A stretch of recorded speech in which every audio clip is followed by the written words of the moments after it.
Alright, let's do...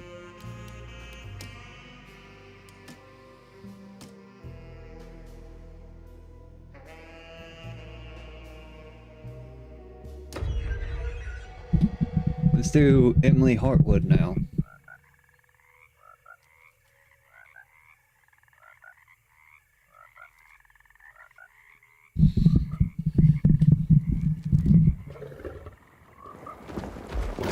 Let's see how different her playthrough is.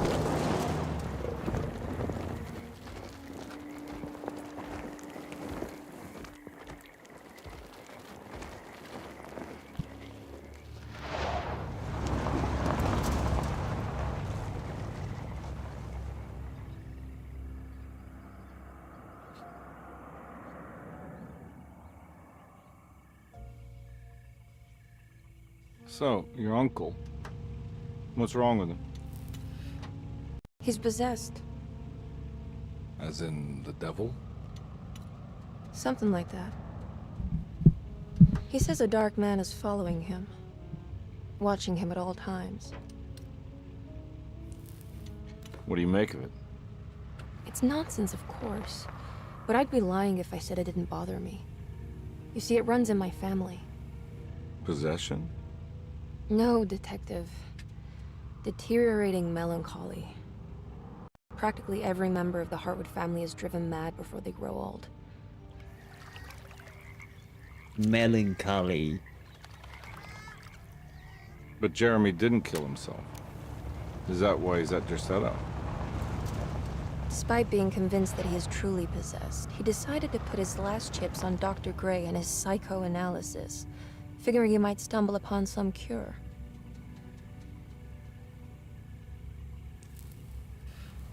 You mentioned the letter. I received a disturbing letter from Jeremy accusing the staff and all the other patients of being involved in some cult. And now they are also out to get him. Could it be real? Or is it all just in his head? It's a story he tells himself, Mr. Carnby. Anything to avoid the truth. Which is? That we're all terribly insignificant. That people mean so very little to one another. That there is no one out to get Jeremy Hartwood because he isn't worth getting. Yet here we are.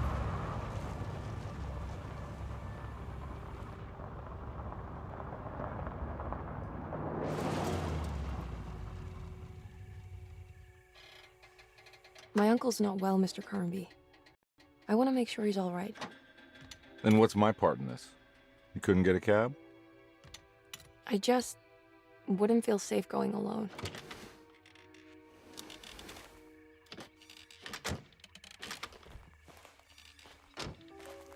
Did you bring a gun? Yeah. You think it'll actually come to that? No. But you might need to wave it around depending on how agreeable the staff will be. What exactly are we gonna do when we find Jeremy? I don't know. Let's just find him first.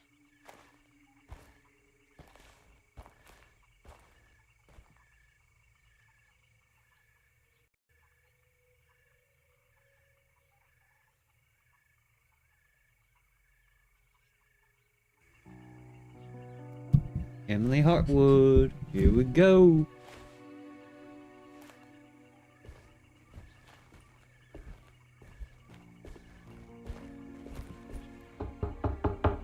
Hello? It's so quiet. Where is everyone? It's a big place. Maybe they're on the other side of the house. Stay here. I'll have a look.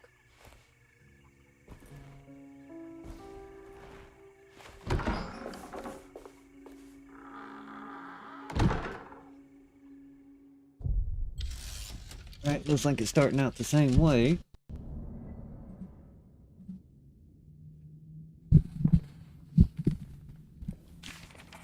Surprised by her own reckless decision, Emily found herself breaking into Desetto. She mulled over how to present her story in case she got caught, but couldn't think of anything that sounded convincing. She wasn't much of a fast talker. Best to find a way to open the front door and let Detective Carnby inside so he can handle the situation.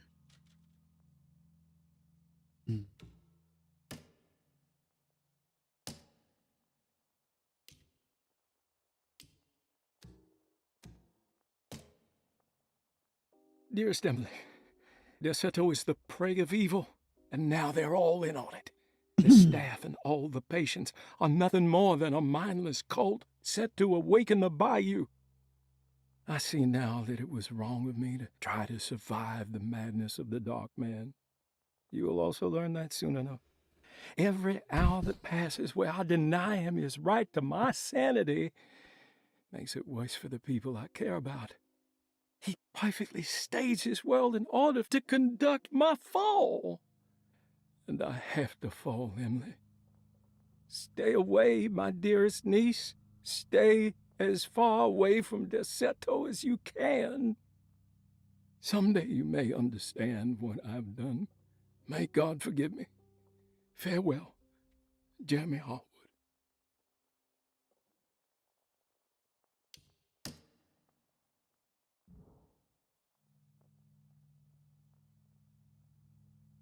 John Marcus. Well, when you write a letter like that, of course she's gonna show up, dummy.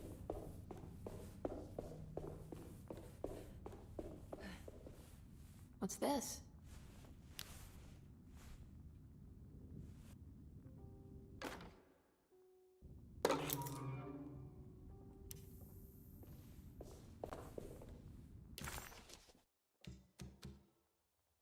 Oh, I still have all these. I'm guessing I can only get certain ones with certain characters?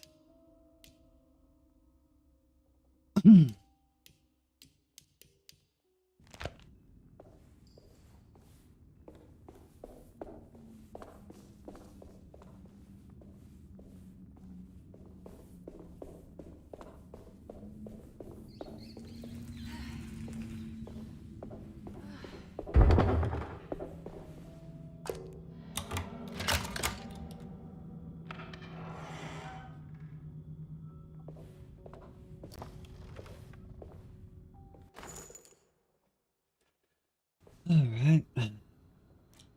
We do. We start out with a gun with her.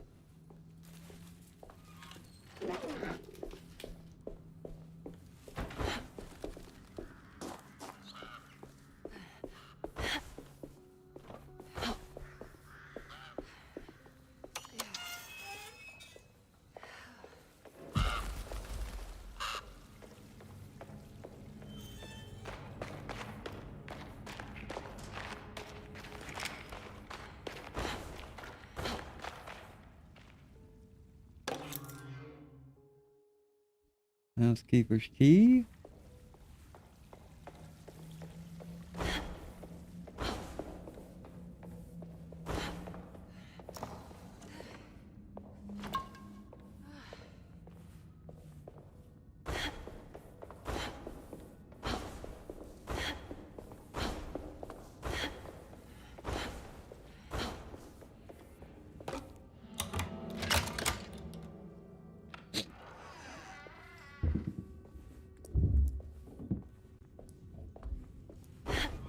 I'll just take this.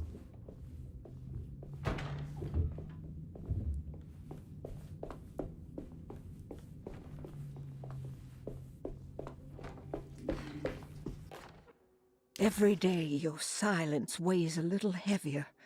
It's been a difficult year for everyone, and many have lost all hope. I read in the papers about people suffering. Pictures of dust-covered landscapes without a drop of water. I wish I knew if you were still tending the earth or if you had turned your back against us. I have started to look for help elsewhere. I pray you will tell me if I am going down a path that you find disagreeable. With help from Baptiste and Charlotte, I found comfort in the practice of the voodoo. I have long been skeptical of that Caribbean cult, but it's been of good use to me. It seems all harmless in my book. I say some words dreamt up by the Creoles, and I carry around a small pocket of gree-gree. Gree. Nothing of this is mentioned in the Bible, of course, but the French Quarter priestess tells me it's all connected. She says the Christian God is just one more perspective on the creator of things. That's what I like to think, but the other way around. That the spirits of her faith are just aspects of you, our Heavenly Father. I am so grateful for the words you gave Mr. Hartwood. We will sing your praises at St. John's Eve. The world will be blessed soon again. Only the sacrifices of the Old Testament compare to your demands. Let it be the truth. A mother of earth, wood, and dirt. A mother of 1,000 young. Sacred sand, $1. Black cat oil, $1.50. Devil shoestrings, a quarter. That makes $2.75, madame. What was that you were telling the doctor? A goat without horns. What does that mean? Ah, you must have misheard me, madame. I said no such thing. Please, I know I don't look like any of you, but I'm devout. I'm ready to do what it takes. Do not be so eager to sacrifice the few things you have left, madame. Now please, leave my store. A goat without horns. I remember that from the first playthrough.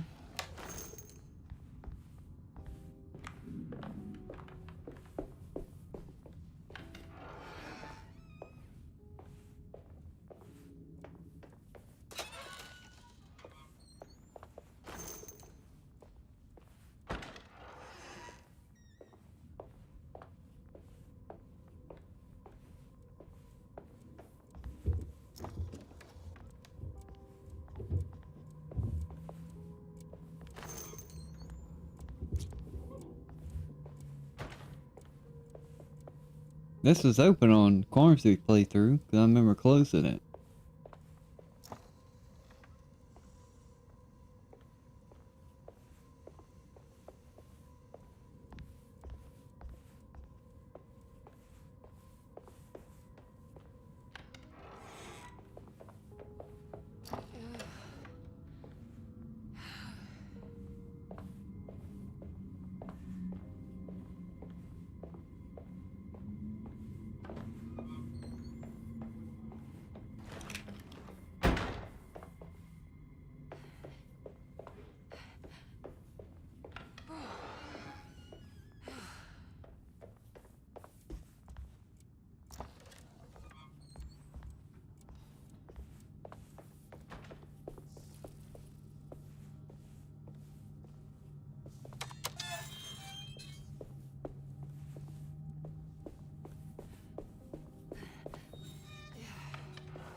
Please do not touch the boiler.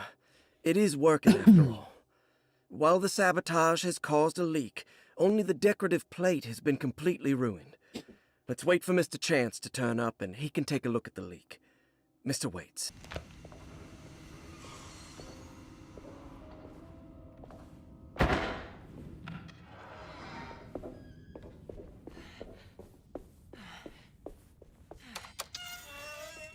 Make sure I'm not missing anything down here.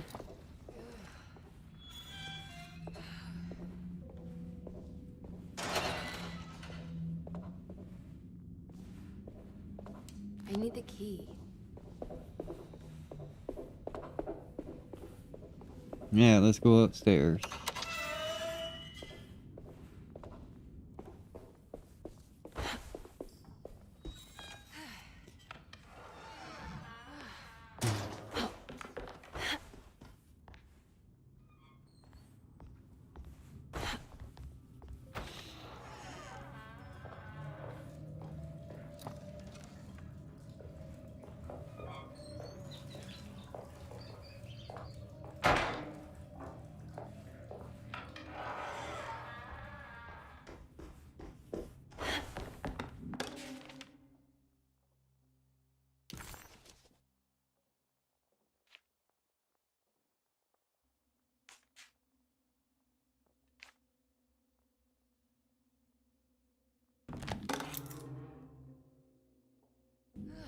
Wow, what's this?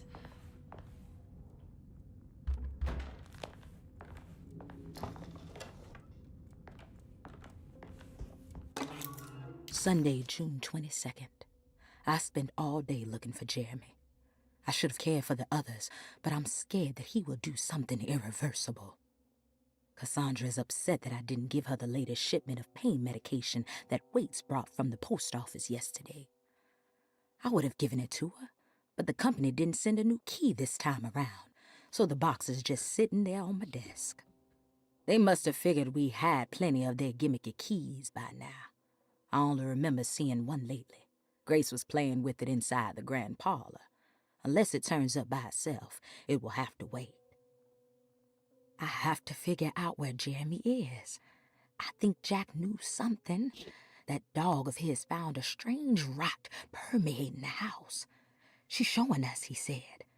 Like those blots and streaks of fetid rot was talking to him.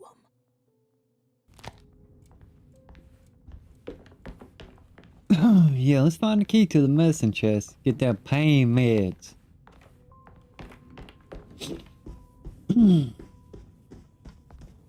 I need the key.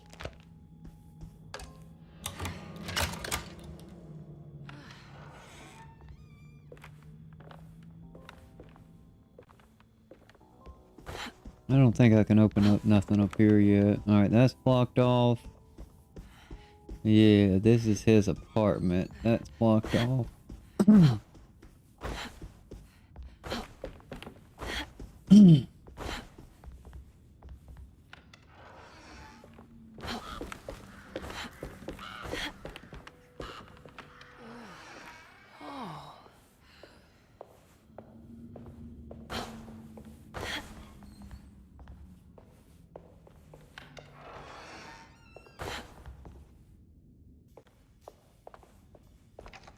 Come on in, Cornby. Wait, don't. Excuse me? Do you know where I can find Jeremy Hartwood? Of course not. McCarthy, what are you doing? I told you not to lose sight of the girl. Don't you worry, Mags. I'll find that little rascal. Who are you people? What are you doing here? I'm sorry about all this, but I'm looking for my uncle. His name is Jeremy Hartwood. What are you doing, child? You shouldn't be alone. Go find McCarthy. Who are you? Are you here for the Fay Dodo? Go upstairs now. My name is Emily Hartwood. I'm the niece of Jeremy Hartwood. This is Detective Carnby. The police? Why are you here? No, I'm a private investigator. Sorry to bother you. My client's worried about her uncle. He's a patient here at Derceto. If you don't mind, could you direct us where to find him? No, I can't. Jeremy has gone missing. If you leave your information, I will make sure to contact you. Wait, he ran away? No, he won't leave the house. He's around here somewhere, and both of our orderlies are looking for him. That's unacceptable. Where's Dr. Gray? I want to speak with him immediately. Fine, I'll ask him. Wait here and don't touch anything.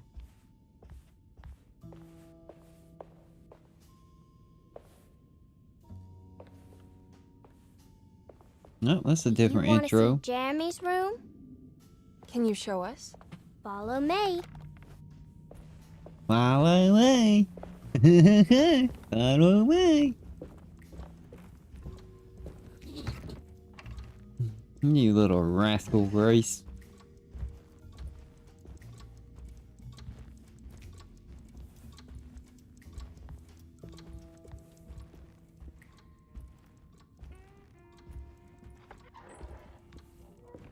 Thank you. What the hell was that? Strange kid. She make a face at her? Let's look around, see what we can find.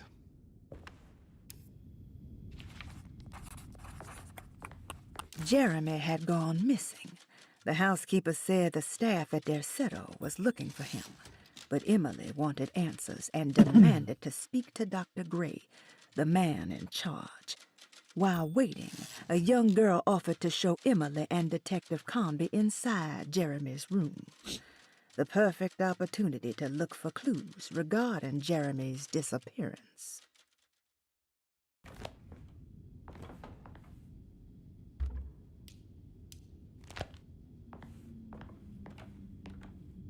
What kind of stuff are we looking for? I've never been part of an investigation before. Letters, diaries, receipts, all sorts of notes.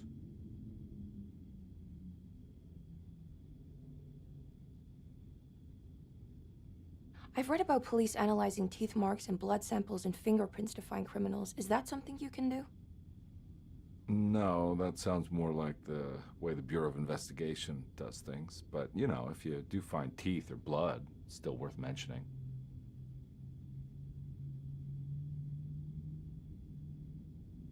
We should talk to Dr. Gray when we're done here. He's the one who runs the hospital. He must know something about what's happened. Yeah, I just want to get a feel of what we're dealing with here first. Of course.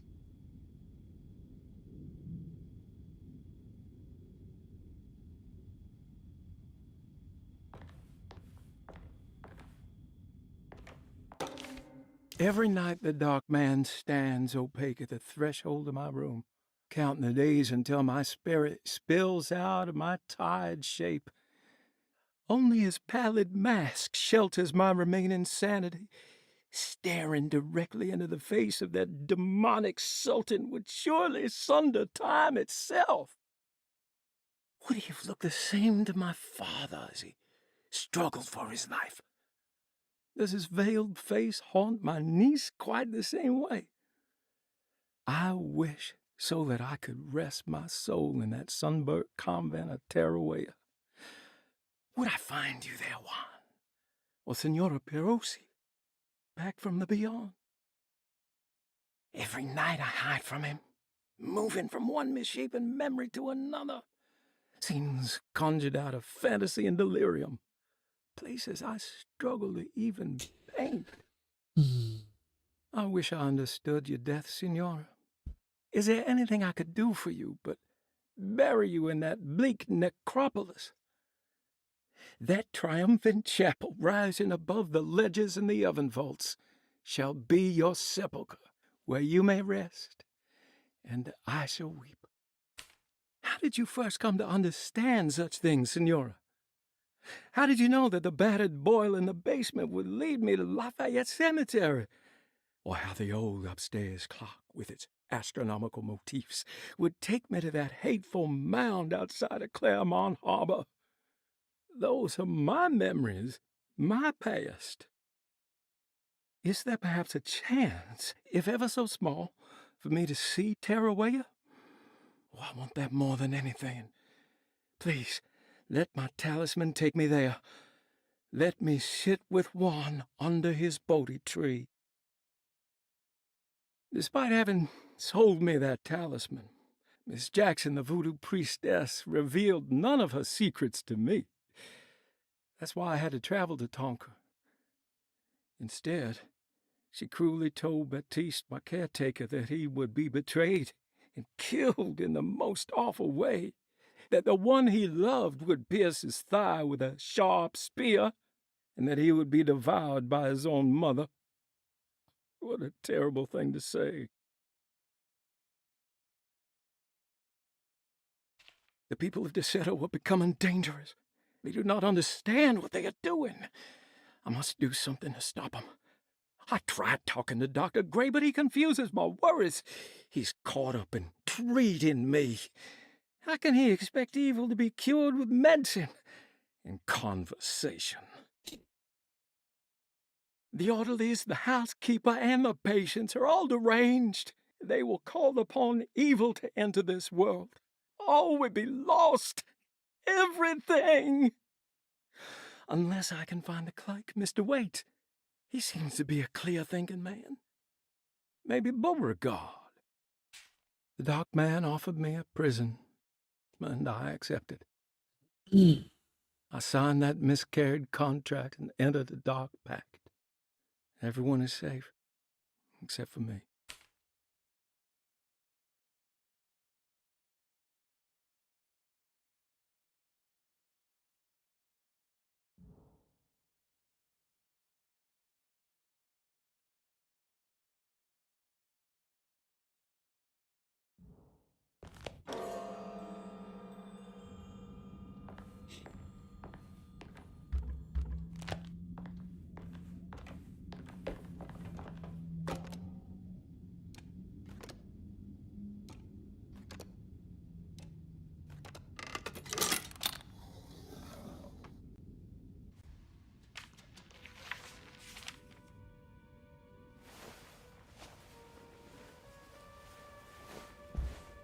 Have you ever seen anything like this? Looks like a talisman. You mean like this one?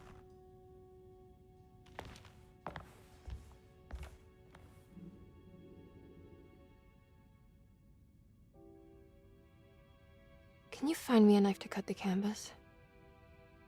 I want to take this with me. You want to take the painting? Sure, I'll find one.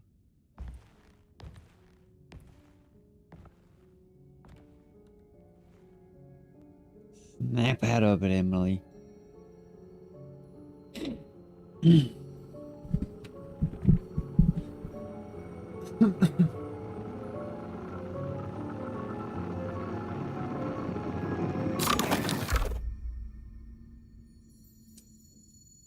I found this tube as well. Should keep it safe for you.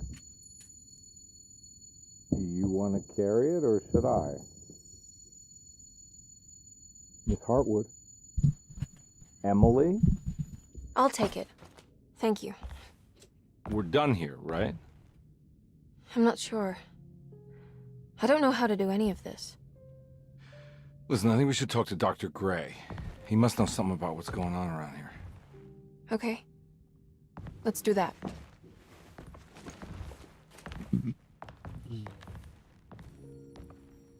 Come on, I don't want to be here all night.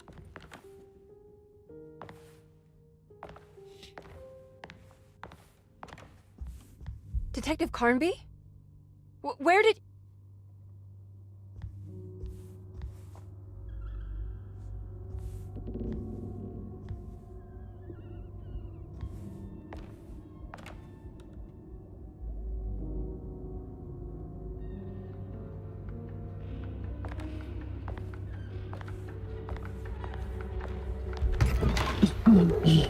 What on earth is happening?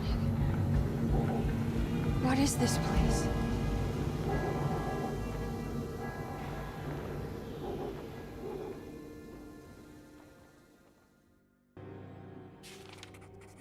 Emily had never seen the French Quarter quite like this, dark and alien. The only possible refuge she could see from Jeremy's balcony was a bit of light coming from a corner store.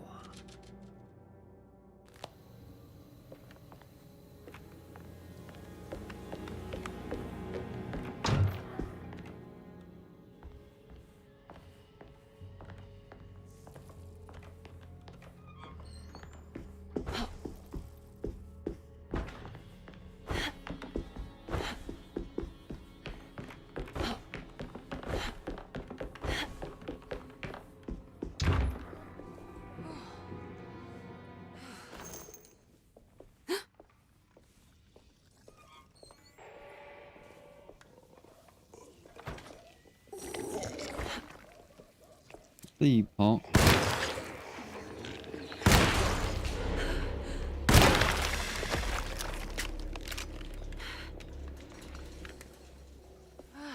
This other one disappeared on my last playthrough. What does he do? Just run off? Alright, well you just go ahead and run off then.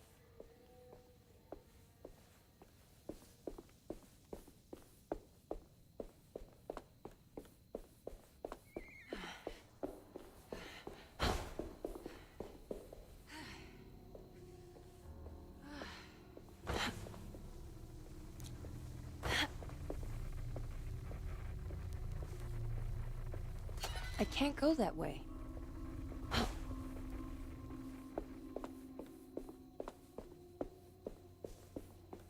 This can't be.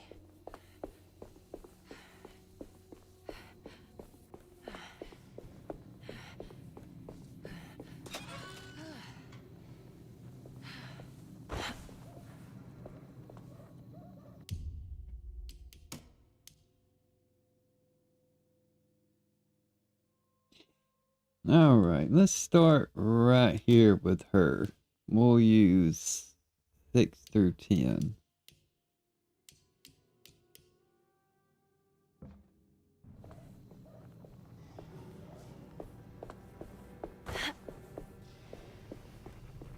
I can't go that way.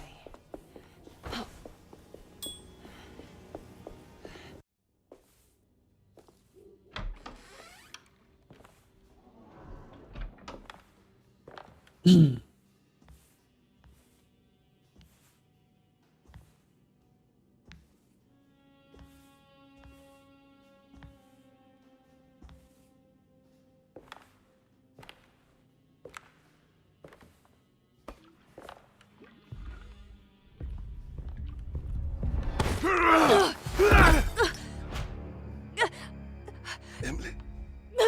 Is that you? Baptiste? How'd you get here? I was back at Derceto. Looking for my Uncle Jeremy? Jeremy's your uncle. I didn't know. Why would you? You're still working at Derceto? Yeah, both me and Lotta stuck around. We're real orderlies now.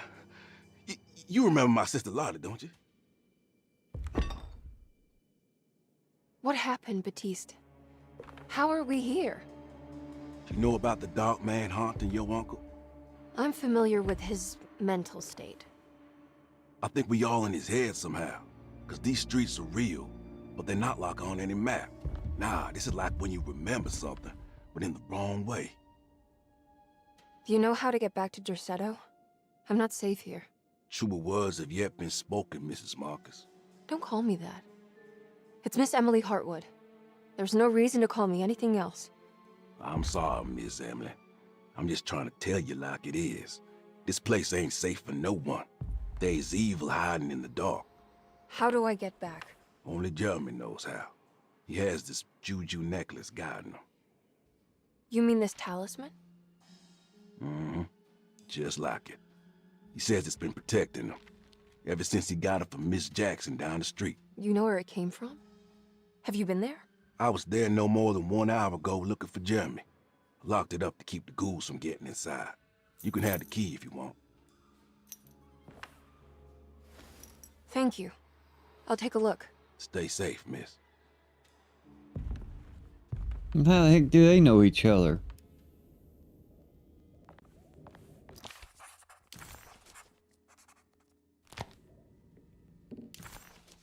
Emily couldn't understand where she was, but it felt like a waking dream. Baptiste, who she vaguely remembered from her past, claimed to work as an orderly at Derceto. He was also looking for Jeremy, and seemed to imply that he was chasing him through Jeremy's own mind. Maybe this wasn't Emily's dream, but Jeremy's, and she was trapped inside somehow. Baptiste suspected that Jeremy was in some control due to a talisman that he had been given by a Miss Jackson, a name Emily recalled to be one of the many voodoo witch doctors in the French Quarter. In hope to find a way back to Derceto, Emily set out to find Miss Jackson's place.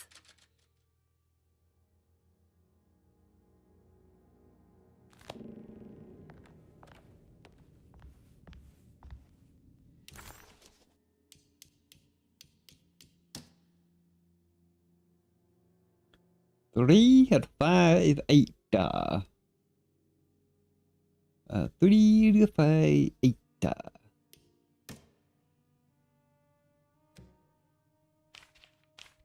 Okay.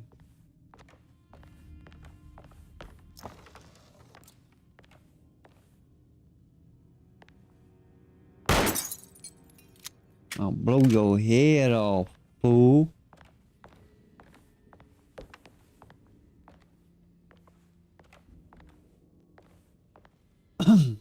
Are you staying here? For a while. Want to see if Jeremy shows up.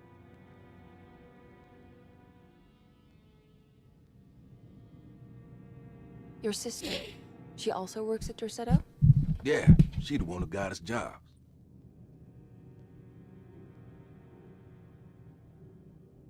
Be careful, okay? You said it, miss.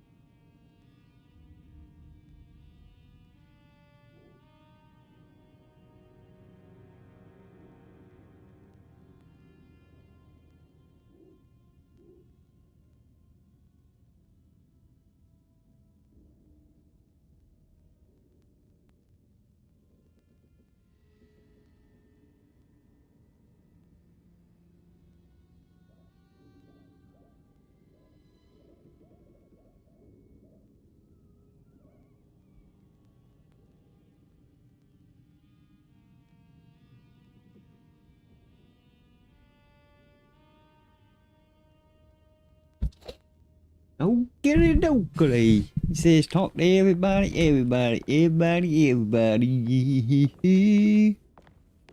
Can't go out that way.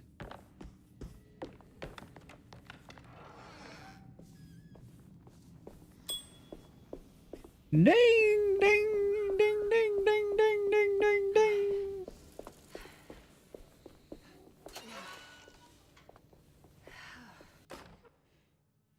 Ah, what's this?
I can't go that way.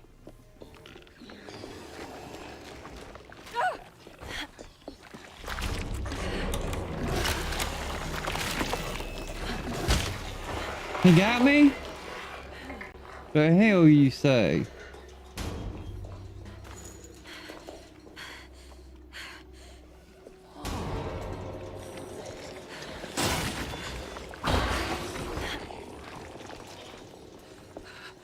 What the fuck is that?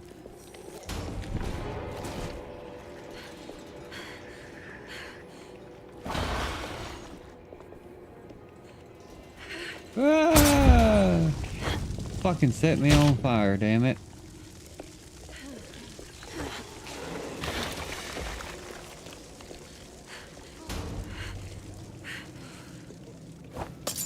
I missed.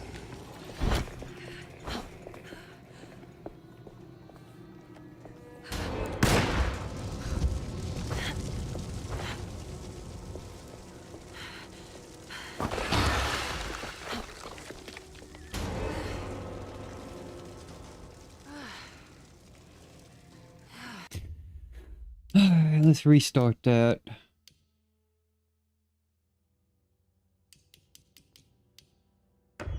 Where does this load back to? Okay, it starts back here. And I haven't taken no damage, so that's good. And he despawned.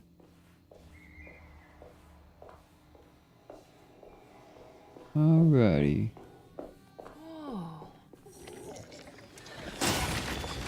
Come on out.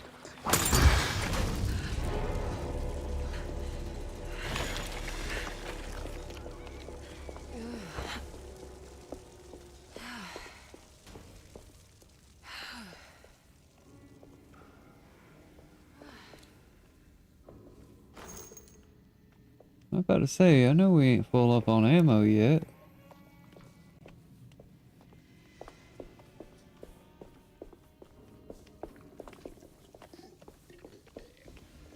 We got another enemy up here. Let's bring him down here.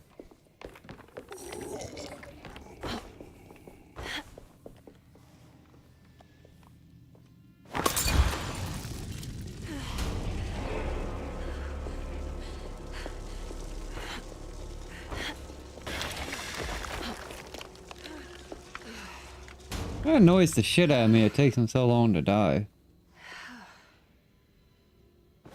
Bitch.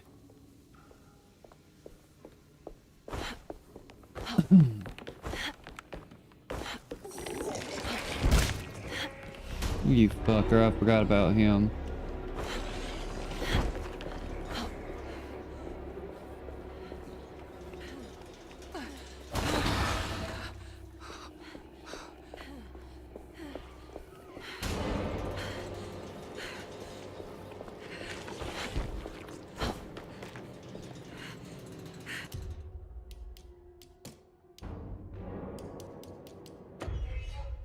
See if I can reload. I was about to save before I went up there too.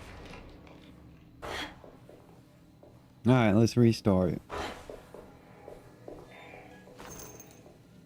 I want to get the no heal playthrough.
Alright, let's go ahead and save now.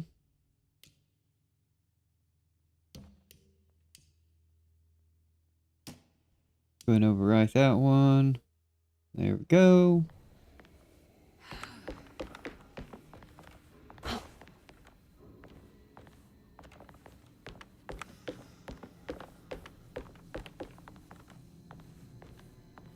Is there one that pops out here? Trying to remember.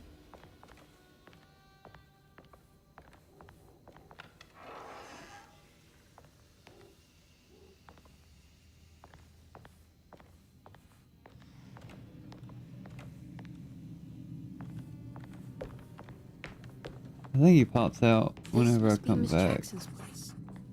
Let's see if we can find out more about Jeremy's talisman. Emily found this waking dream disturbingly persuasive. If this was Jeremy's world, what did that mean? Was the Hartwood family suffering a literal curse? Was the dark man, that ghoulish specter haunting Jeremy, an actual supernatural being? Emily pushed her thoughts aside and focused. She needed to find out about the talisman and get back to Desetto.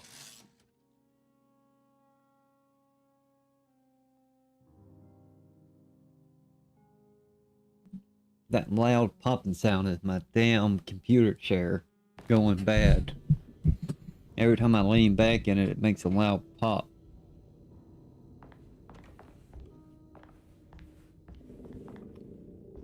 Alright, let's see if there's anything else in here.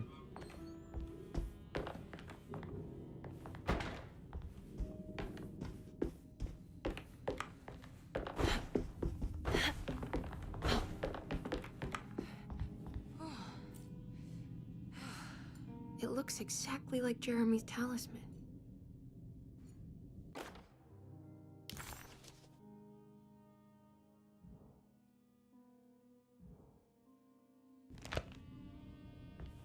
I think it's meant to hold the talisman. Alrighty. 358. Let's try 853. I'm not sure what numbers I should use. Maybe there's something in Jeremy's notes. 3 835.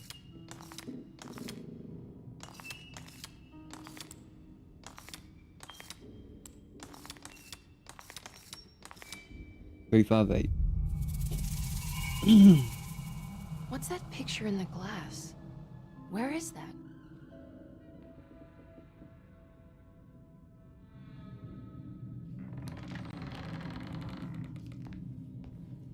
It's this picture right here, dummy.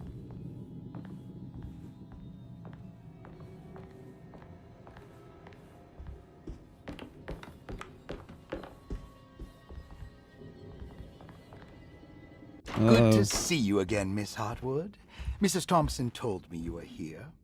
She also alerted me that you brought a detective with you. I'm very curious to hear what this is all about. You snitch. You don't remember me, do you, Miss Hartwood? We met at your family's house in the Garden District, when your uncle was about to be admitted under my care. No, I remember. Sorry. I'm not really feeling well. Oh, well, in that case, have a seat. Let me make you a drink. I don't seem to have made much of an impression on you. On the other hand, I can vividly recall you and your parents. Because of our cheerful disposition, I'm sure. You are far too intelligent to think that. You come from a joyless family, Miss Hartwood. The only amusement I took from my visit was discovering that the young lady's drink was an old-fashioned. Very astute. Is that supposed to make you seem attentive or intelligent? Whatever you prefer. Are you ready to tell me why you are here, Miss Hartwood? And why you brought a detective? I received a letter from my uncle. He seems certain that he was in danger here. If I find out you're treating him badly, I'll be taking him back with me to New Orleans. Really? Is he going to live with you in your tiny garçonniere? That would be a spectacular way to ratify your spinsterhood. Because you are well aware that your father would never let him back in his house. No, I have it. Maybe you can bring him back up north. You've been wanting to move back for quite a few years, haven't you? You always preferred your mother's side of the family.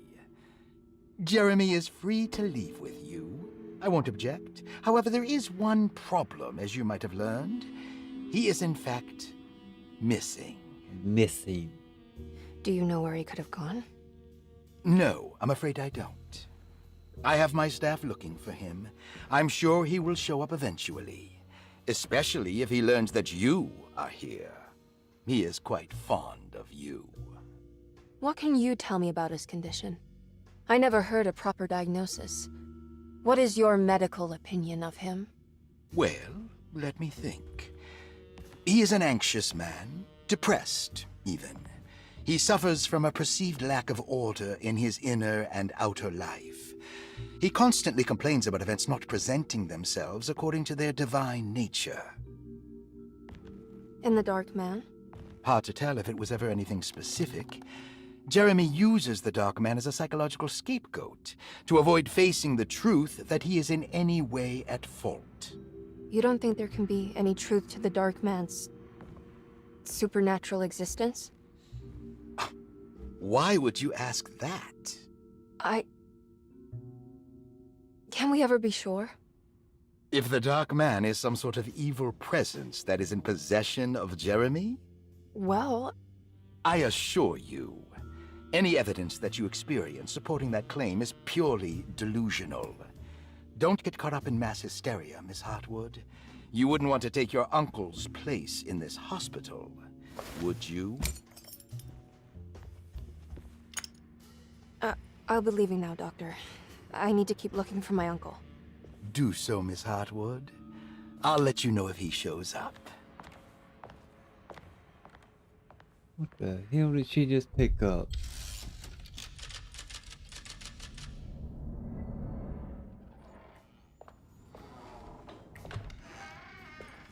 Detective Carnby! God, I'm glad to see you. I was afraid you had left. Me? You're the one who just disappeared. It's hard to explain. I think I blacked out. It was like I went somewhere else. It's okay, miss. You're clearly upset. No, I don't know what's happening. This is a very stressful situation for you, I understand. Ugh, no, you don't understand. Just take a deep breath. Why don't you sit down, smoke some of the Perique? If you want, I could even drive you back to New Orleans. I just want to have a talk with Dr. Gray first. I want to stay. I found a talisman just like the one in the painting. I think I might be able to figure out where Tarawea is, where Jeremy wanted to go. That's great. Just stay out of trouble, okay? Let me handle the investigation. I'm not crazy, Detective. Not yet. Okay, catch you later. Not yet, but you're heading there.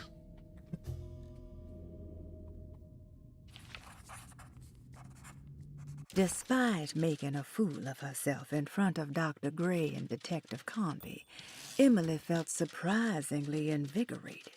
She felt absolutely sure that it was her manipulation of the talisman that had brought her back to Derceto. Jeremy mentioned 2 items in his commonplace book that somehow connected him to 2 more dreams, or whatever they should be called. If Jeremy had 2 more worlds open to him, then maybe he would hide there if he was scared. Or maybe he found a way to Tarawea, the place Jeremy so desperately wanted to visit. Excited to follow up on her clues, Emily set out to find the old clock and the boiler. If a talisman like this can open up doors between the French Quarter and Derceto, then maybe Jeremy is hiding in some strange other world, like Tarawea, the place he mentioned in the book. No matter where he is, it's clear that my search won't be limited to Derceto.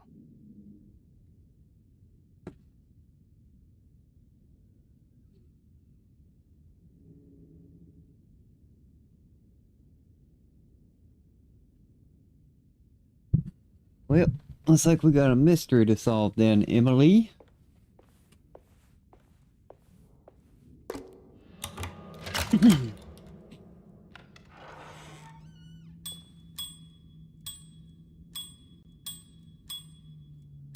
Ding, ding, ding.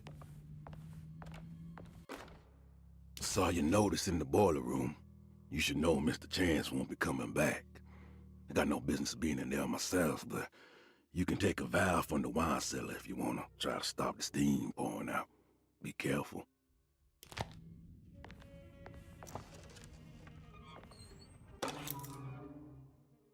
Room key 6. Dr. Elmore Lee Gray is Deceto's chief doctor. Accounting and all administrative work is handled by me, Paul Waits. Magdalena Thompson, or Mags, is responsible for the household. Jean-Baptiste and Charlotte Tabois are responsible for keeping the guests' medical regimens in check. Finally, Jack Chance is our gardener, who can occasionally be seen in the conservatory, but is for the most part busy outside. There are currently 6 guests at Derceto. Malcolm McCarthy and Ruth Tallant reside on the 1st floor. Jeremy Hartwood, Elisabetta Perosi, Grace Saunders, and of course Cassandra Beauregard live on the 2nd floor.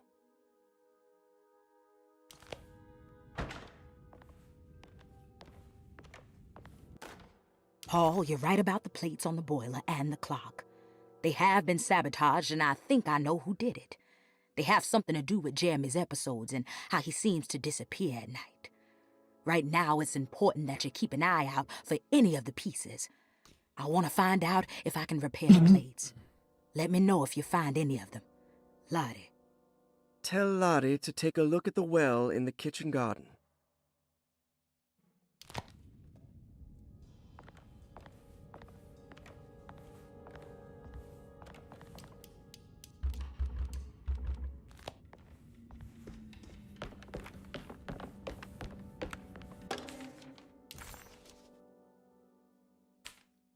Cassandra Beauregard, the beloved author. Very exciting, isn't it? What do you want to put down for reason for admission? What her agent told us. Grace Saunders, 11 years old. Reason for admission? The mother insists on strict supervision by a proper gentleman to avoid further perversion of Grace's adolescence. Personal history?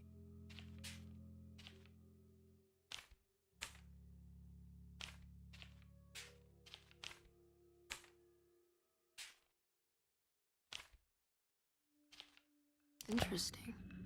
It's all a patient. Looks sturdy. Doubt I'll be opening this.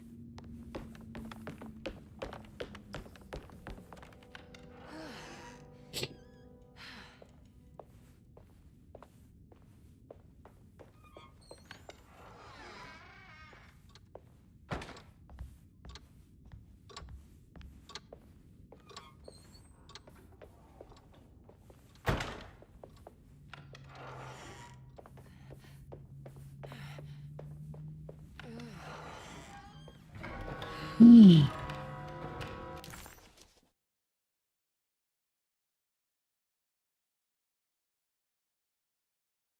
got the key to the library. Go to the small parlor.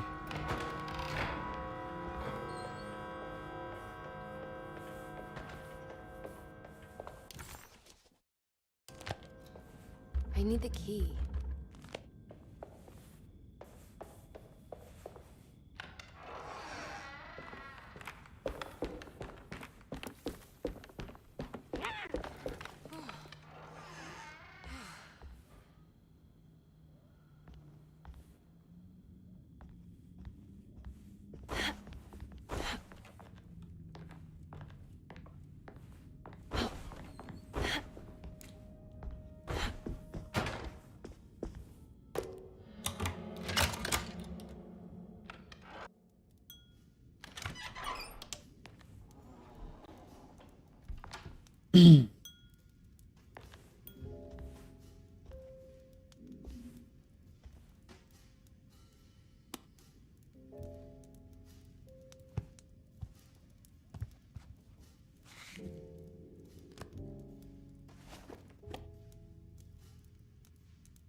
I think this is a new cutscene. I don't think I got this with Cornby.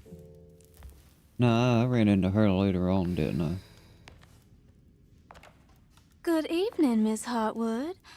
That is your name, isn't it? I would be terribly embarrassed if it wasn't.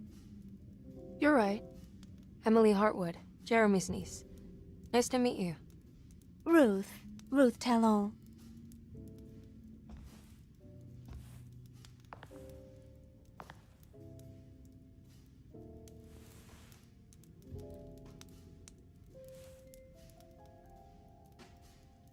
Is that Perique you're smoking? How terribly quaint. Maybe so. But I like it. Would you care to share some? That smell is making me feel very nostalgic. Oh, you little whore.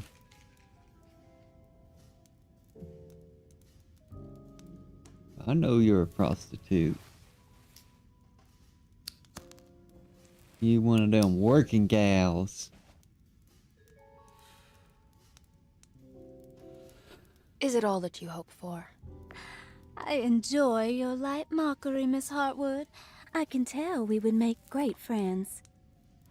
How flattering. Too bad you're locked up in this place. Your insincerity is really refreshing. I wish you were mad as I am. Then you could stay. Give it a few years and I might just be. Lunacy is one of my family's few privileges. Oh, good. I'll be looking forward to it.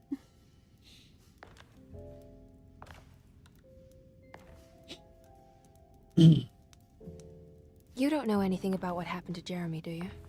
Everyone here is really strange, and it's hard to know what to make of anything you hear.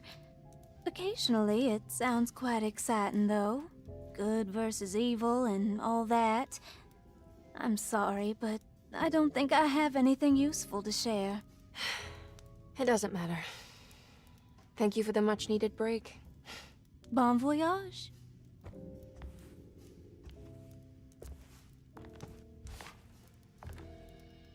Bon voyage.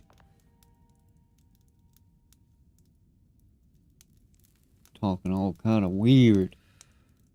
But not as weird as these modern day idiots. Emily felt surprised by how much she enjoyed the company of Ruth.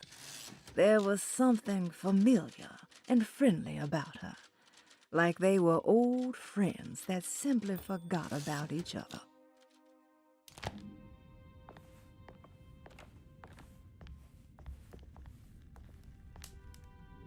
Are you reading anything good? A Brightness from Afar by Lord Boleskine. It's actually not bad.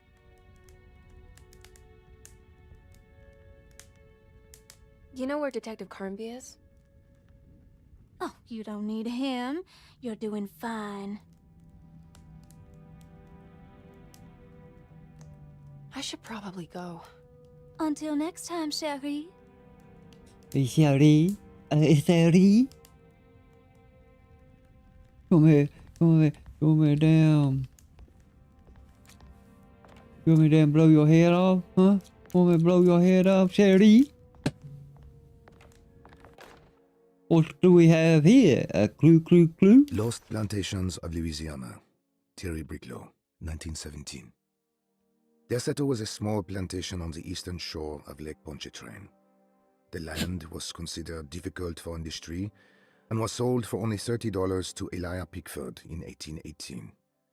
Pickford employed hundreds of workers from nearby New Orleans to clear the woods and build a small plantation mansion facing the lake with a striking Greek Revival temple facade. Deseto kept a modest production of barrique tobacco and indigo that persisted up till the Civil War. Indigo. During the antebellum era, Deseto was the source of many rumors concerning voodoo and witchcraft. People who traveled the lake reported seeing people dance at night in front of bonfires, bleating and wailing. On June 17, 1862, Captain J.W. Norton of the Union Army recounts leading a raiding party from ships anchored in Lake Pontchartrain in order to seize control of Deseto and free the slaves working there. The captain was surprised to find the workers fighting back with unprecedented zeal. Norton's account describes these men and women as enraged with fanaticism. Pickford reportedly tried to placate the raiders, but was shot in the confusion. Captain Norton left the mansion burning and retreated to his ships with his men. Deseto was left in ruins for several decades. The ownership of the land was long disputed and returned to the Ledoux family in 1901. Several police reports were filed during the following years as the Ledoux tried to get rid of a camp of squatters on their land. The police made several visits to remove the trespassers, but the people kept returning. On November 1st, 1907, Inspector Legrasse of the police charged a deadly attack in order to save several children kidnapped by the squatters. Many were killed, and even more were jailed. The following year, Ledoux rebuilt Deseto, incorporating the surviving stone foundation and adding a magnificent wrought iron conservatory. The farmland had been reclaimed by the surrounding woods, so it was no longer profitable to use as a plantation. Instead, the house was turned into an artist's colony. The Astarte Artist Colony was a successful group of artists, including figures such as painter Heinrich Cassel and poet Nora Keith. The group was also known for their beloved Mardi Gras crew called the Pirates of Pontchartrain. On September 29, 1915, a tropical hurricane tore through Louisiana, causing Lake Pontchartrain to flood New Orleans. Due to the remote location of Deseto, it took almost 2 weeks for outsiders to learn that the artists' colony was abandoned. The 12 residing artists had all vanished without a trace. The empty mansion of Deseto still stands on the shore of Lake Pontchartrain, with much of its temple facade intact. The Ledoux family currently has no intention of repairing the house.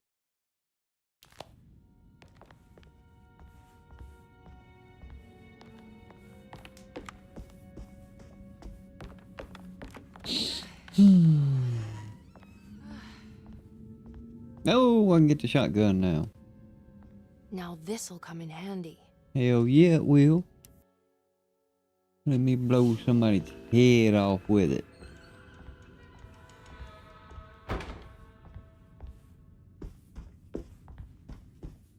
It's wet shut.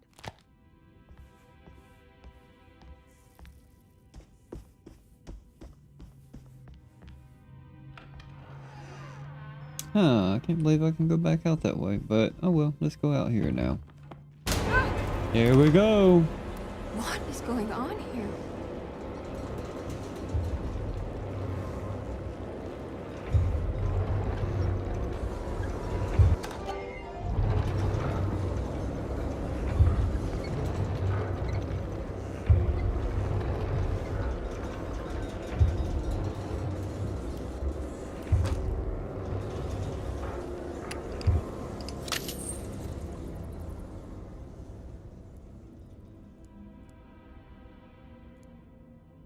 Everything's back to normal.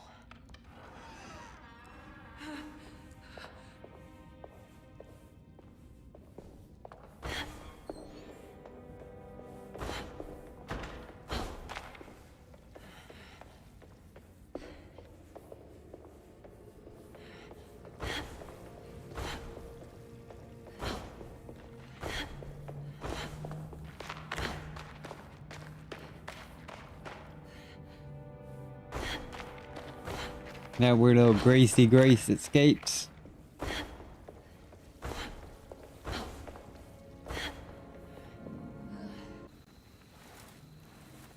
Oh, you're the one who buried the dead cat. I was wondering who buried that dead cat.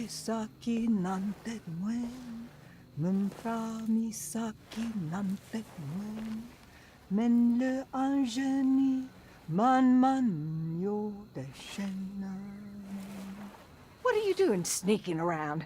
You almost scared me to death. I'm sorry. I didn't mean to disturb your ritual. I wouldn't have guessed voodoo was in practice at a place like this. The doctor may be all about science, but I know these roots have power.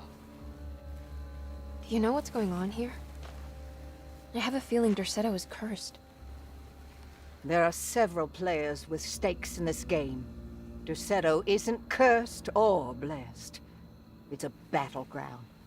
And it would all be a lot better if you could get your uncle out sooner than later. That's all I'm trying to do. I wish you the best of luck, Miss Hartwood. I really mean that. Now, if you'll excuse me, I need to look after my gumbo. Gumbo. I've had some gumbo whenever I was in Louisiana. Down there working for about a month. Got to go out into the swamp on the airboat. The housekeeper buried something in the flower patch beneath one of Dr. Gray's windows. She was singing in some Creole language, performing a peculiar bourgeois voodoo ritual.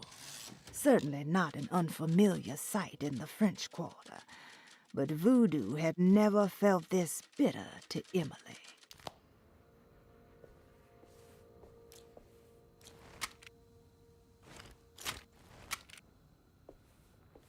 What's that?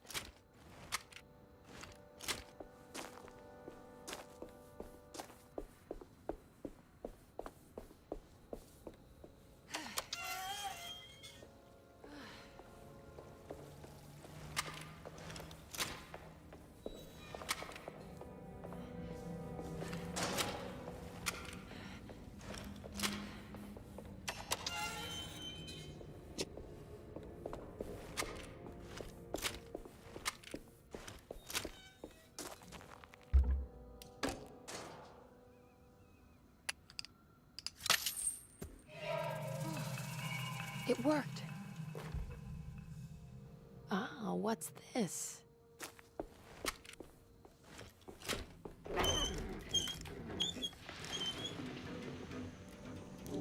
I see your little eyes in there. Trying to stare me down. Of course it's locked.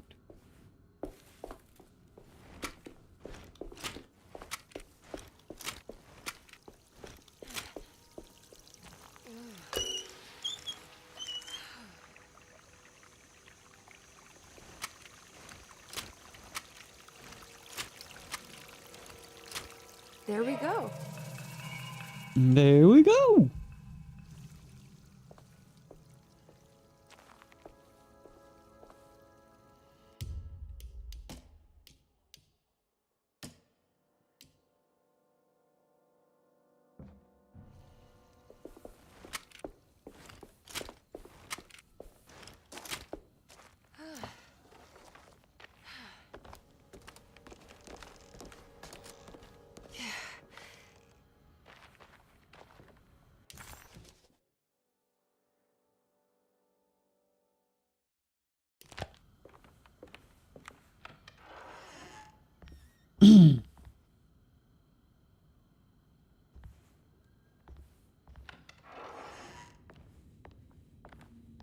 Yep, she's gone.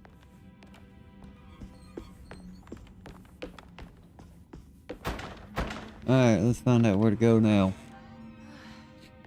Trying to remember.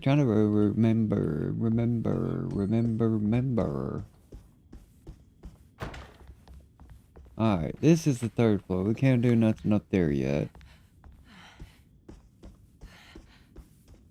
I think we gotta go back. Do I still have the room 6 key? Yeah, let's go over there.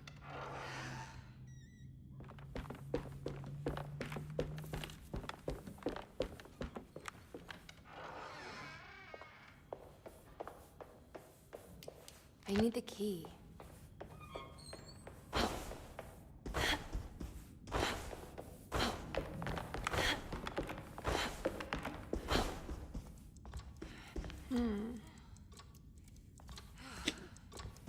What's that stain? Looks like this must be the. This looks like the thing that held the talisman in the French Quarter, but it's broken and missing some pieces. The old clock was an intricate machine with eccentric astronomic motifs, but nothing appeared particularly unusual to Emily. But then she discovered a large decorative plate that reminded her of Miss Jackson's ritual bench, where she had configured the talisman to open the door back to Desetto. The clock's plate had unfortunately been sabotaged, but if she could piece the plate back together, she figured she would be able to repeat the procedure and maybe open up to another world. And watch what you wish for. I need the key.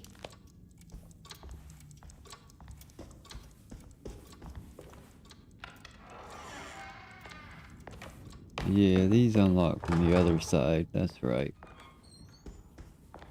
Alright, there might be an update in his room. All back to normal. Here we go. Emily's here. Emily's here. Emily. Emily's here. I don't think there's anything in here yet.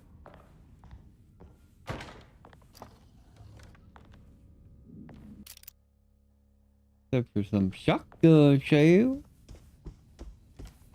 Don't mind if I do.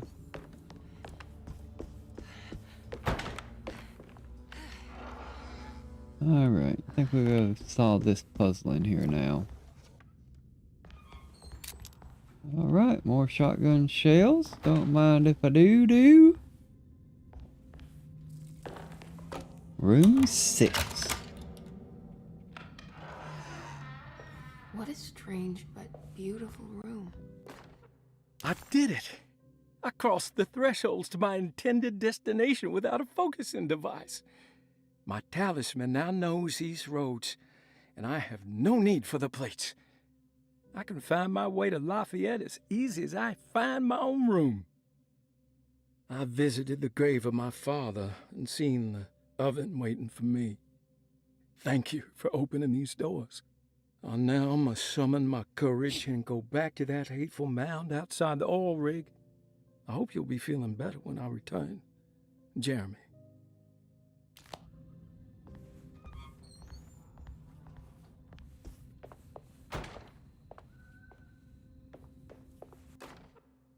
Will I need to remember how to get them out again? They are locked up for good reason. I am sure she is still able to whisper the answer in the ears of the wrong people. But not for long.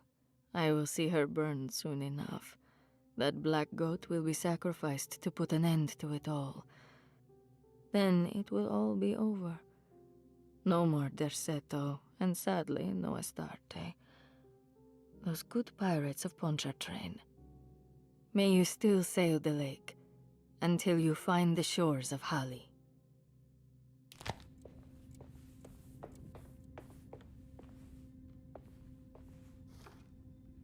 There's some aggressive-looking rot on these paintings.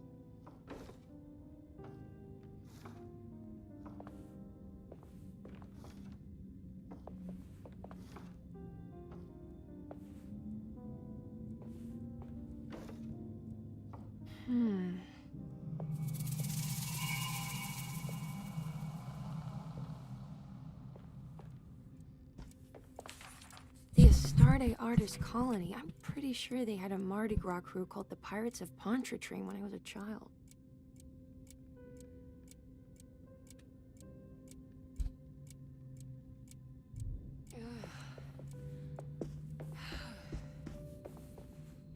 Are these zodiac signs?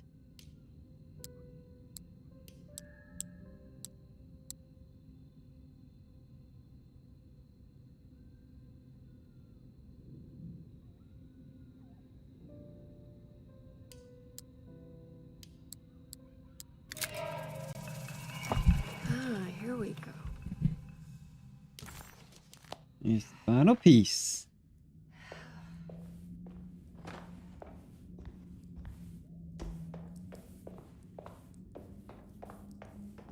Look, they don't even stay highlighted no more. That's what kept confusing me on my first playthrough, because this kept staying highlighted after the puzzle was complete. Damn glitching ass game.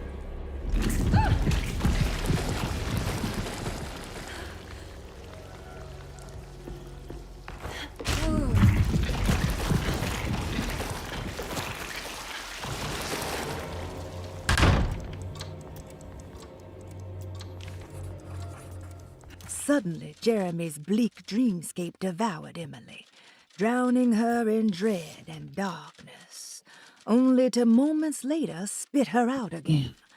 What had happened, and why?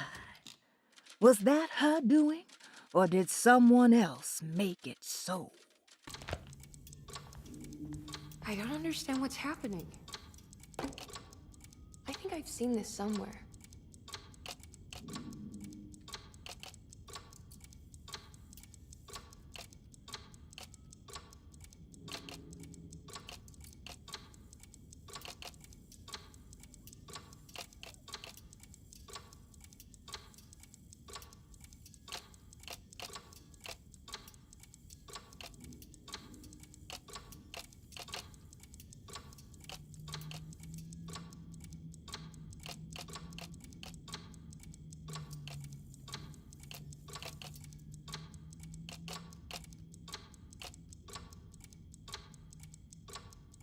There was something in the commonplace book about this.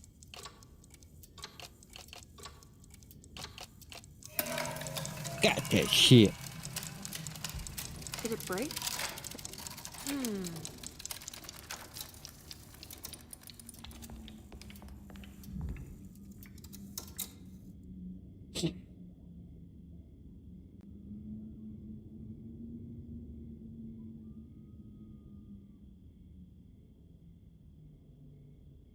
Three, 4, 6. Yeah.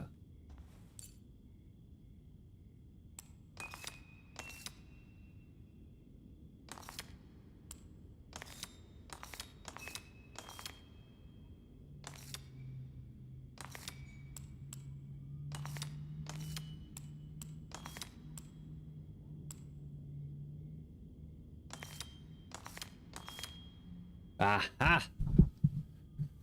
Got this shit down Showing me pat. something. That's just the hallway outside Jeremy's room, isn't it?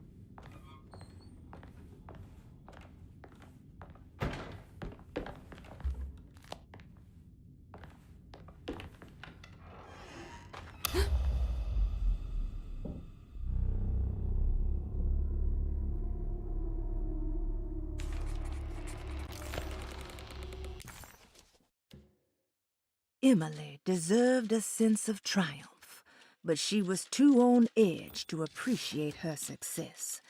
There was no reasonable explanation why the talisman let her open up this other world. Was this really happening? Or was this somehow all in her mind? There was no time to question her own sanity. She had to find Jeremy. If he was here, she thought, would she find Jeremy in the hateful mound? Suddenly, Jeremy's bleak dreamscape devoured Emily, drowning her in dread and darkness, only to moments later spit her out again. What had happened, and why? Was that her doing, or did someone else make it so? The simple astrology cipher was a favorite among the artists who lived in the house 20 years ago.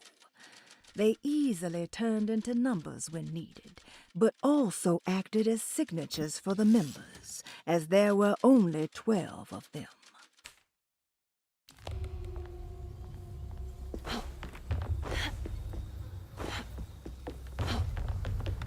I did it. I opened up another dream.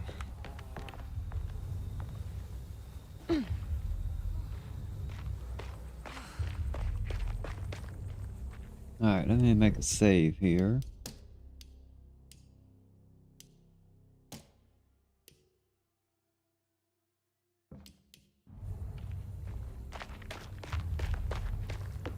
That's right. That door's locked.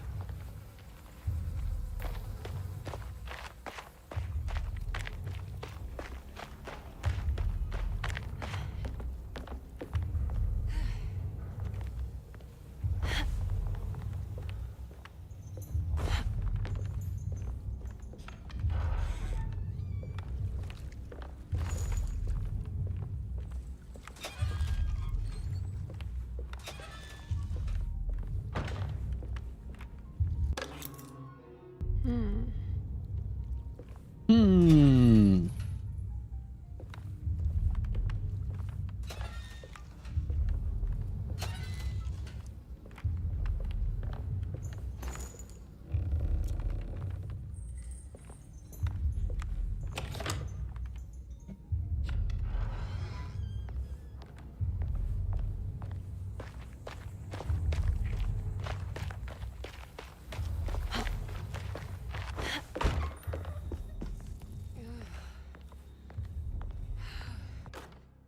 May 1923. Monday. All okay. Ready for delivery. Maintenance. Oil pump must be serviced. Any tampering causes large spills unless properly forestalled. Tuesday. Shipment delayed but delivered. Maintenance. Service bridge close to broken. Wednesday. Prospectors reluctantly agreed to show the burial mound to Mr. Hartwood, a painter, who read about our finds in the papers. He means to return tomorrow and try to find a way inside. Thursday. Mr. Hartwood's efforts delayed. The workers seemed nervous about his presence. Hartwood promised not to return to the compound. Instead, he has taken up an offer by L'Officier, the riverboat captain, who means to pilot him to the site tomorrow morning. Hopefully that's the end. Work can resume. Maintenance. Bridge from the oil tower to the bayou has collapsed. Sabotage suspected. This is the devil that guides us now.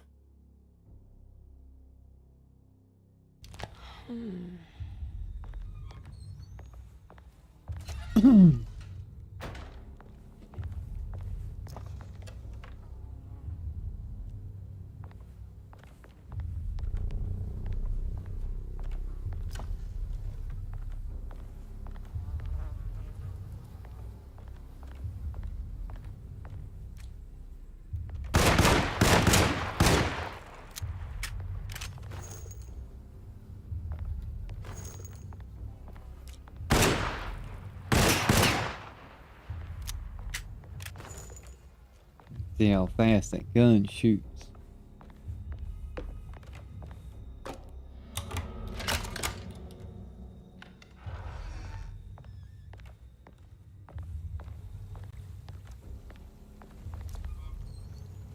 I see y'all out there.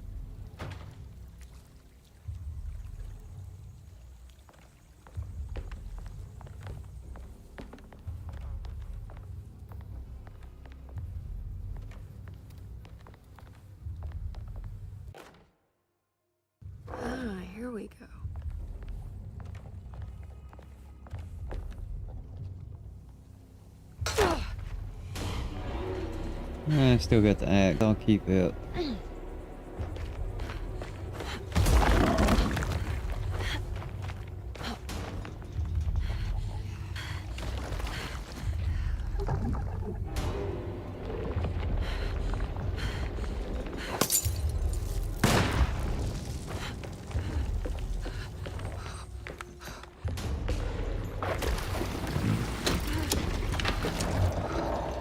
It worked.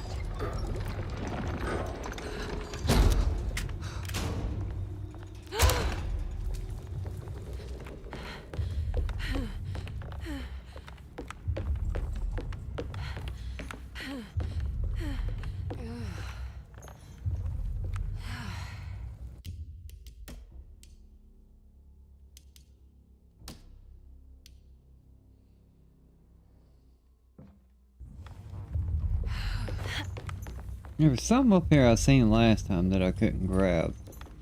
That I want to grab. If I can. It's like a forced cutscene.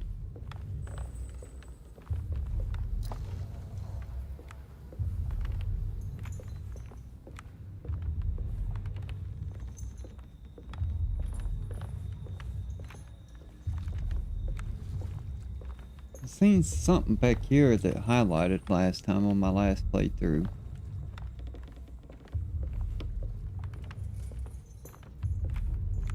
Here we go.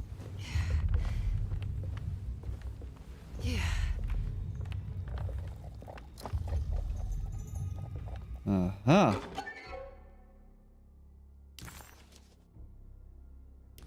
Ah, what's this? That cutscene makes you miss that. Damn tricky little game.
That's right, another one's gonna pop out here.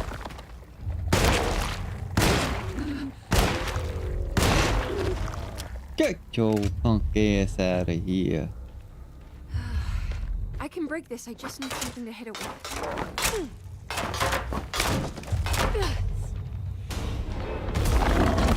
You damn game. Fucking grab that, you dumbass. Oh good, at least it didn't hurt me. She wouldn't fucking grab that shit, man.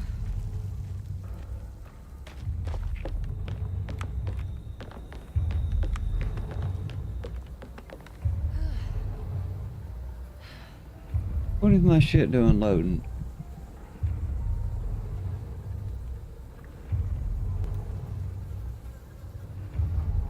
What is up with YouTube?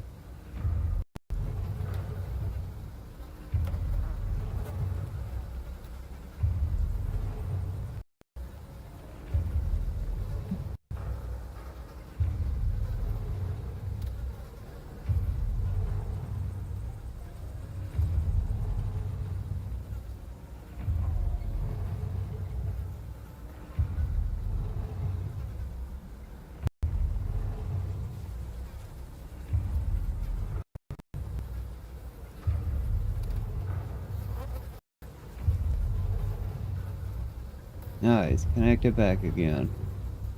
Wonder why, YouTube was buffering out like that.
What the fuck did I come in here for?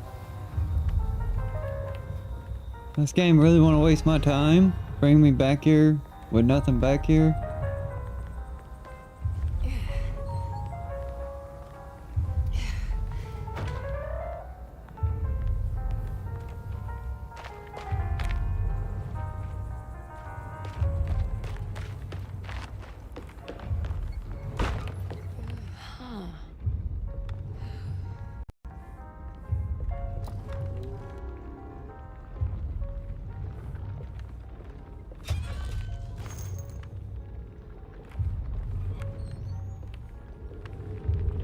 Thought there'd be at least pistol or collectible, but I guess not.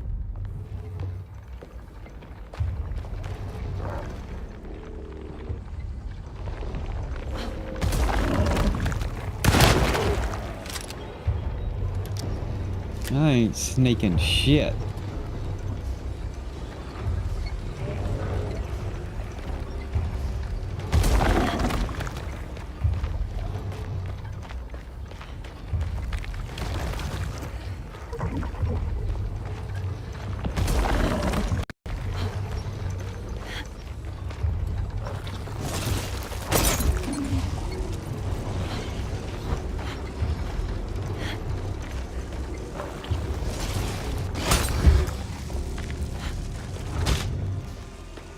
How did that shit hit me?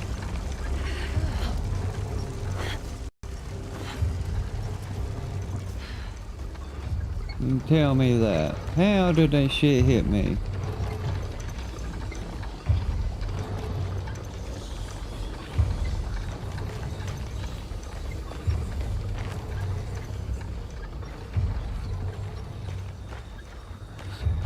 Fuck it, I'll just keep going.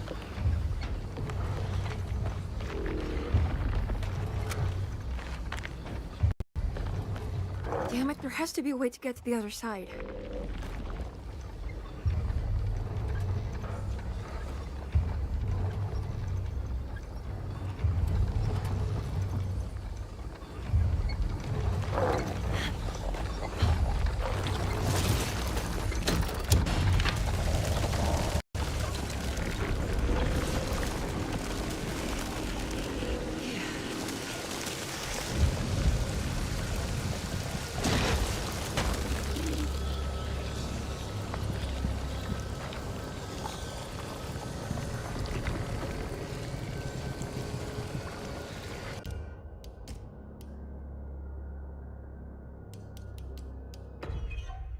Let me see where this last save point goes.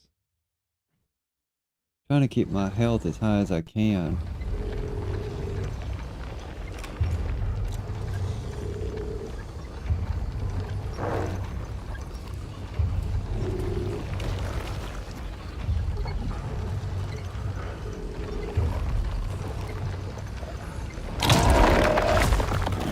Damn it, there has to be a way to get to the other side.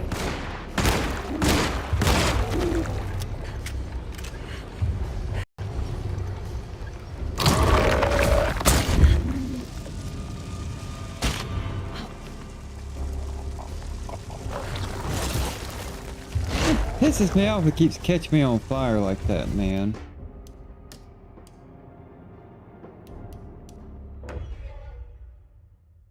Let me start back here, get my health back up.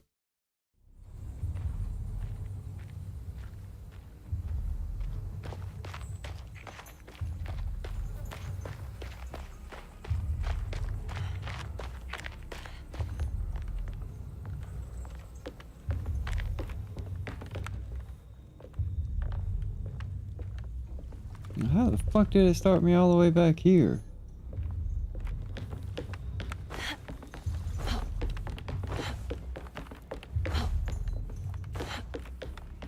There's no way I saved all the way back there, did I?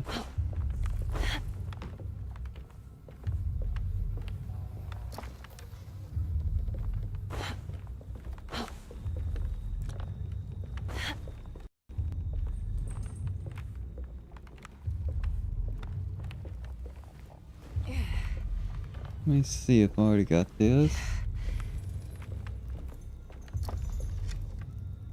Yeah, I already picked that up.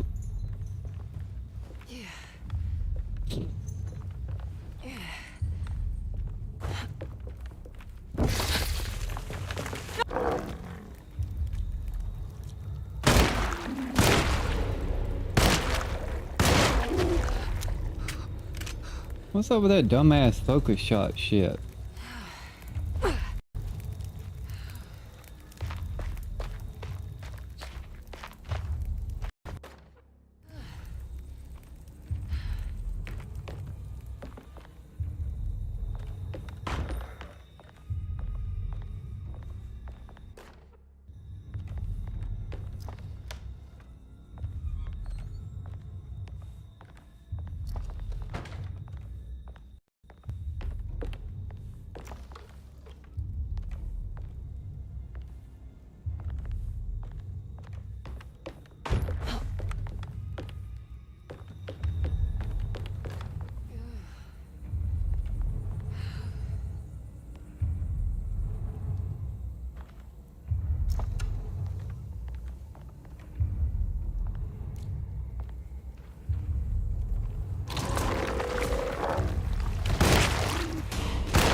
I can break this, I just need something to hit it with.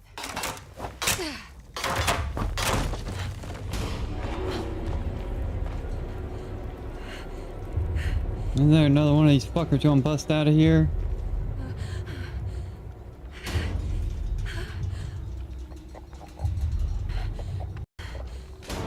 Oh, there he is.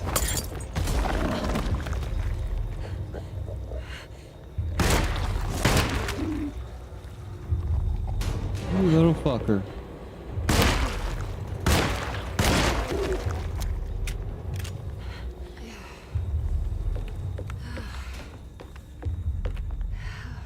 I could have swore he came out of this way last time.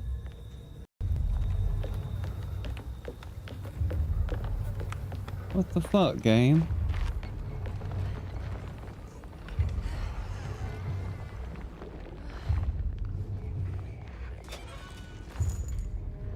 Alright, we're gonna get the ammo and move out. We don't need nothing else in there.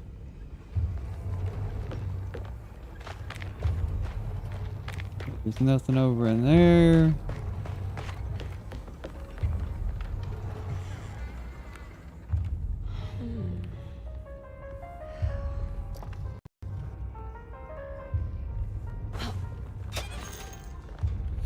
Alright, full up on ammo.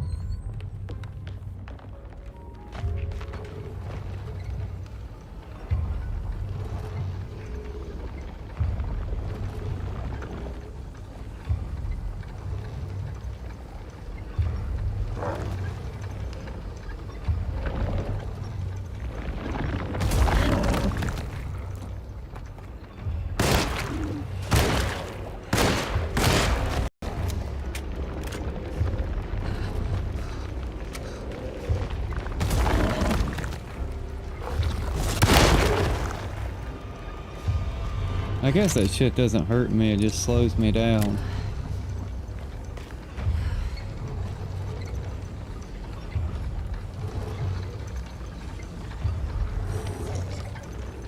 There he is. Come on over here, you little bitch.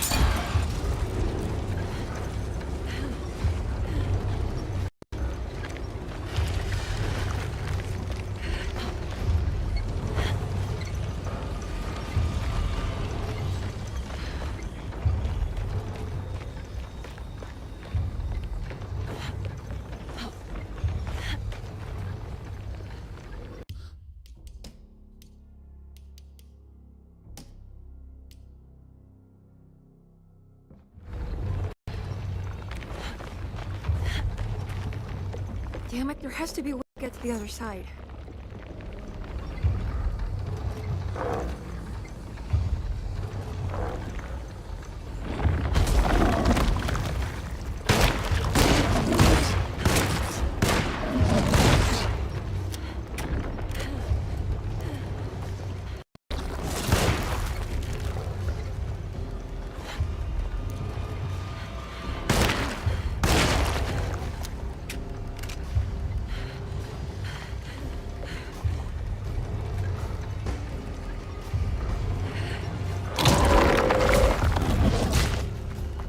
Fucking dick, dude.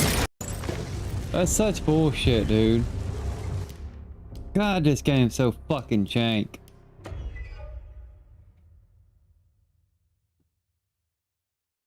Man, it's so fucking jank. Where the fuck am I?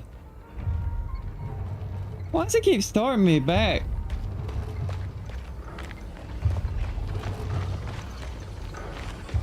Why does it start you all the way back? Why don't it fucking start you where you fucking saved at? I was right here whenever I fucking saved last time, game. What the fuck Damn it, is there has to that? be a way to get to the other side. No, I don't want that. I want the fucking bullets, bitch.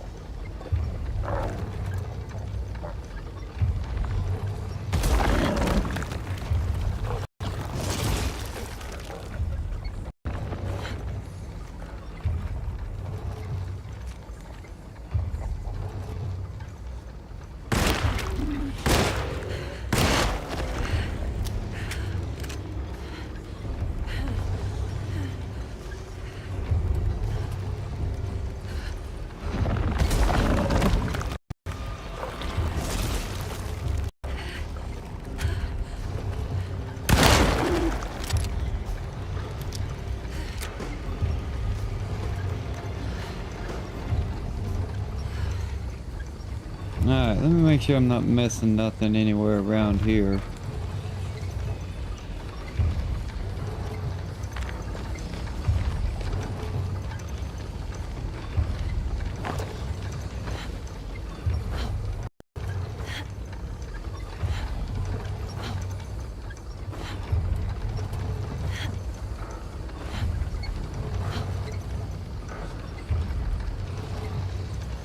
Alright, there was nothing there.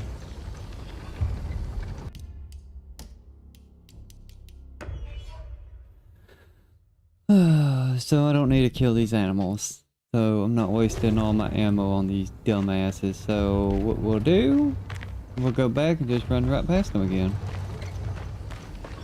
Now that I know nothing's there for me to collect.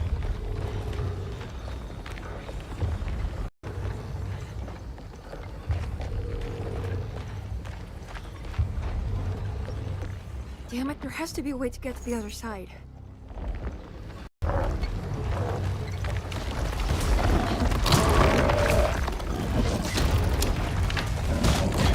Oh, how the fuck did he hit me? Bullshit, dude.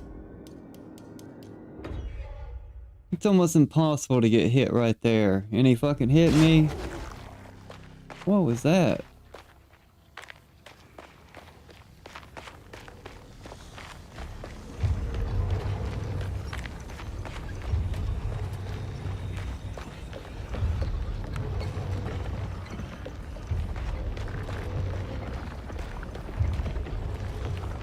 Damn it, there has to be a way to get to the other side.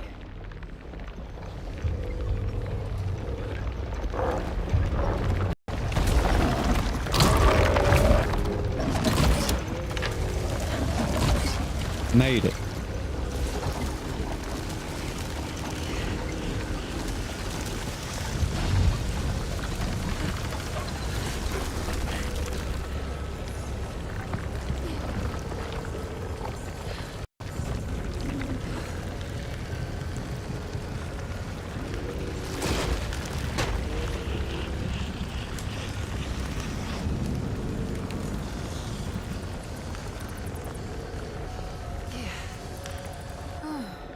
Now what?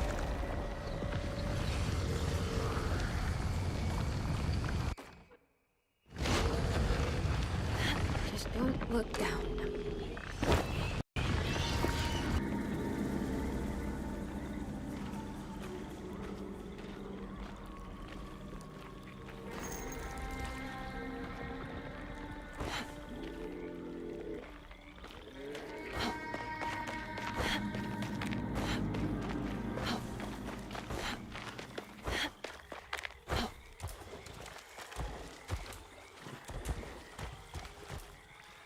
No, jump scare. How is that?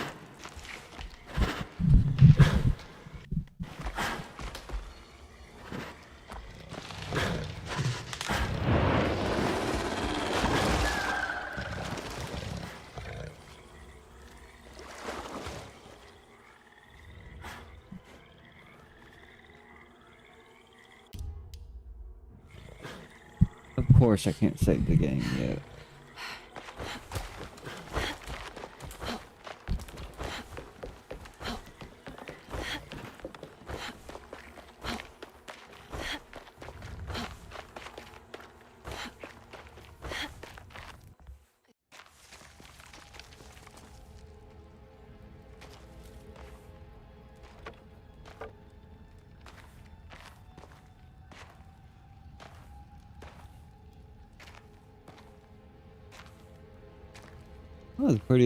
That was a pretty good looking ground shot there.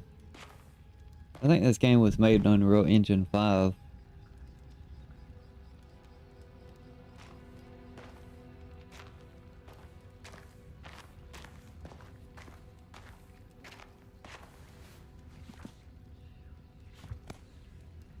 Jeremy, you dropped your...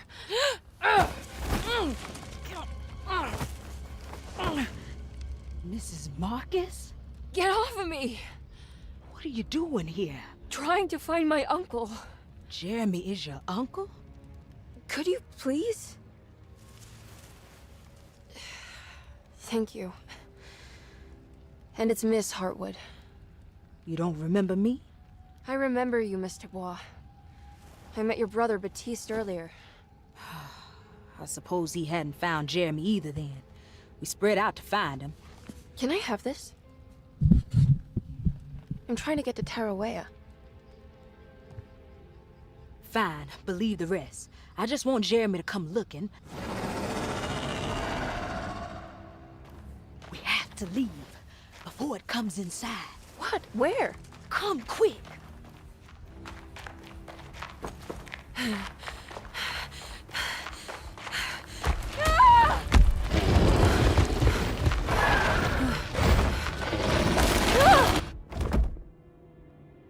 That's a different cutscene. Oh, god damn my soul.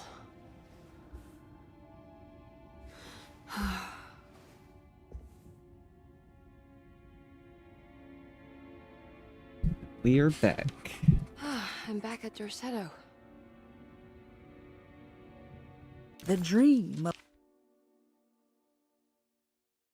The dream of the grave under the cheniere suddenly vanished, and Emily found herself back at Derceto. Instead of Jeremy, she found Lottie, who, just like her brother Baptiste, reminded her of John, who died so bravely in the war. She pushed her painful memories out of her mind and returned to her investigation. She still needed to figure out what to do with the boiler.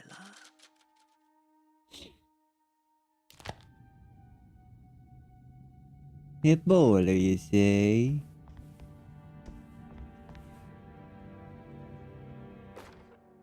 There we go. We got our new tool.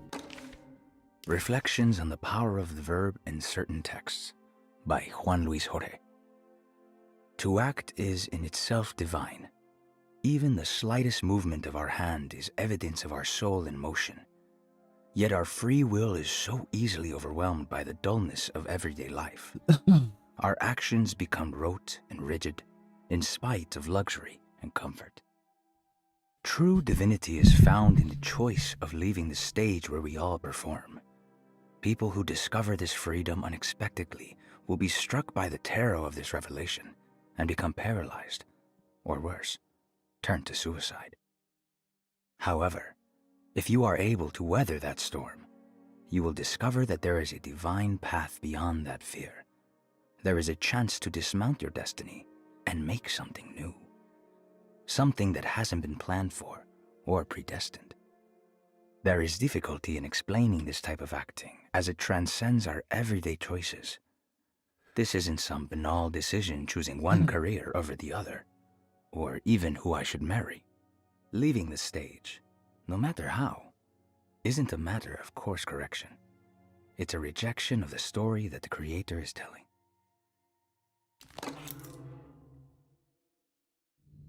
Alrighty.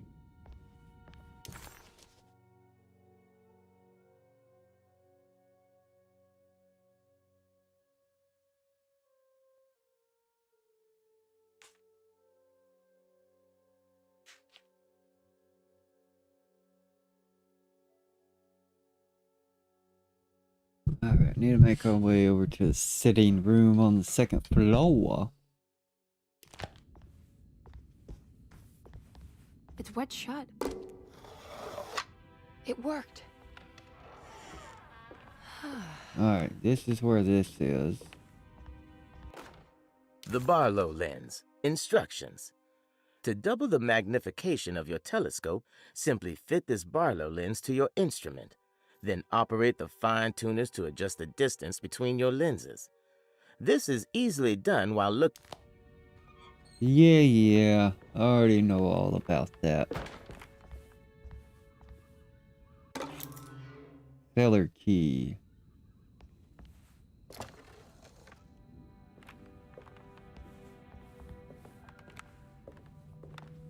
Alright, now we can get into the boiler.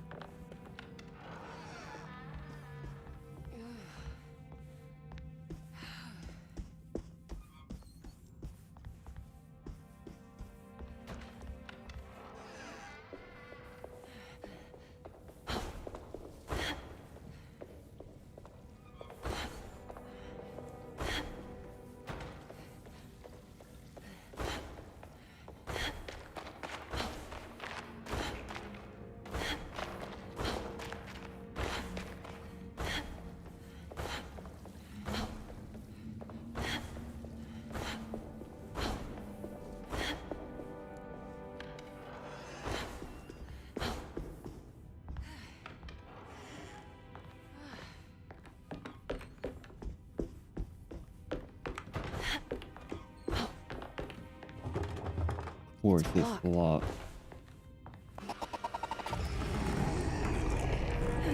Oh yeah.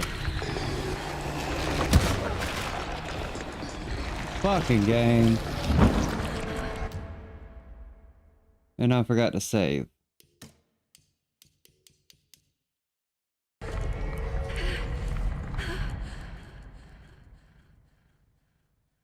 And I forgot to fucking save. Okay.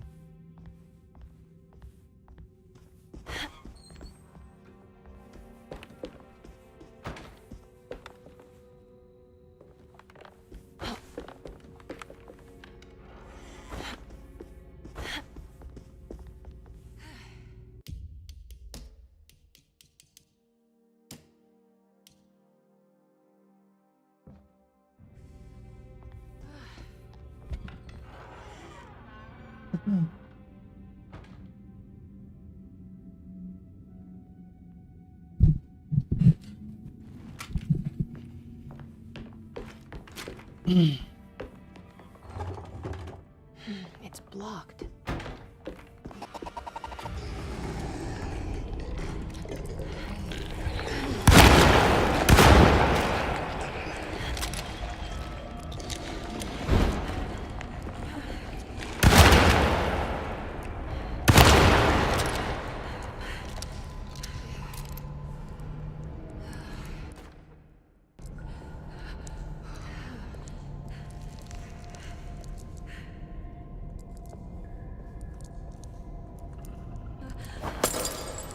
Where did I just throw?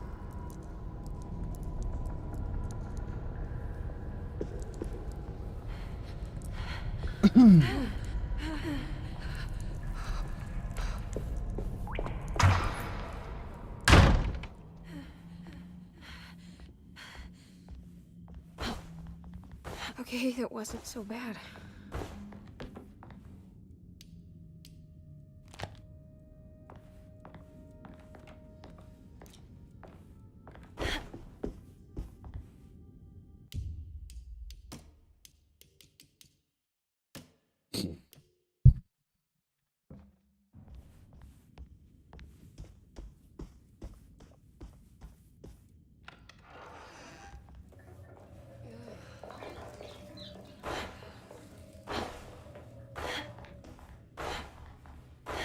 Now I can get in this room up here. It's wet shut. It worked.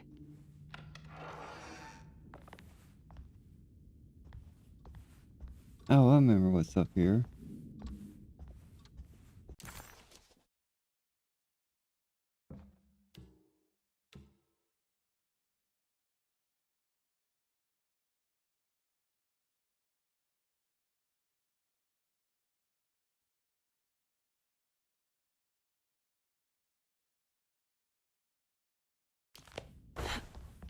Let's go down to the cellar first.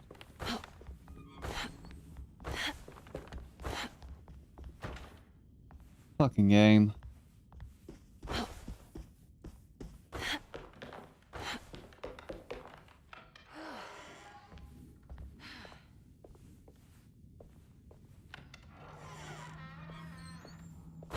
What's that stain? Looks like... You know, Mr. Waits, I saw a piece of the plate that Liza broke. I think she's been hiding them. She's not very good at it. She just chucked it into the little room with all the tools behind the boiler. I left it there. I didn't want to embarrass her by picking it up while she was looking.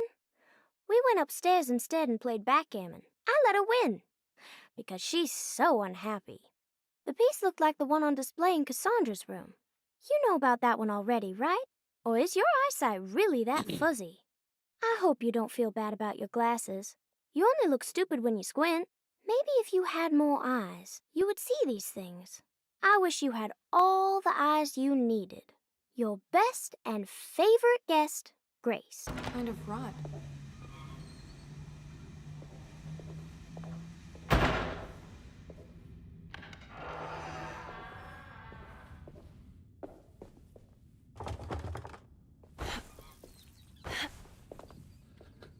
That's right, I think I have to go get the other piece from Cassandra's room.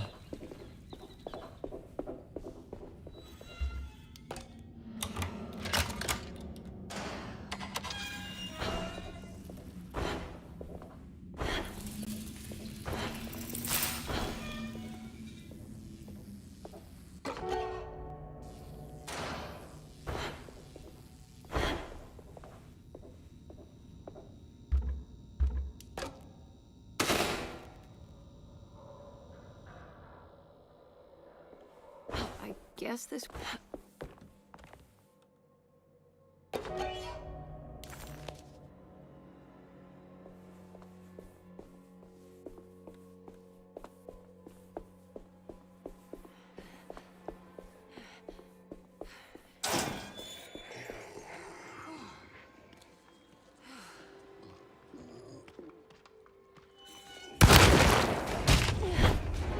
What?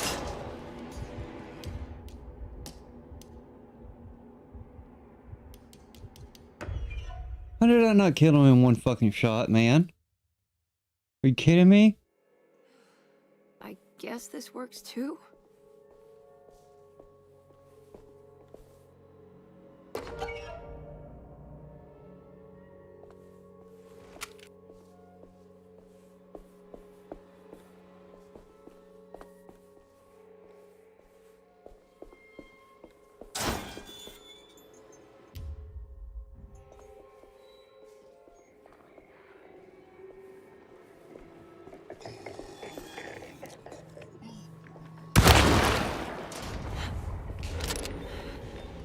Well, that was one shot.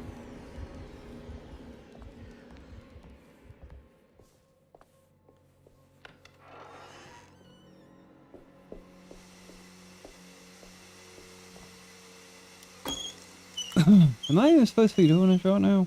I guess so.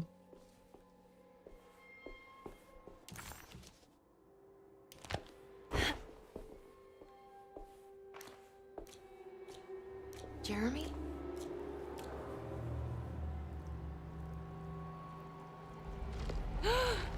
What the hell is that? What the hell is that?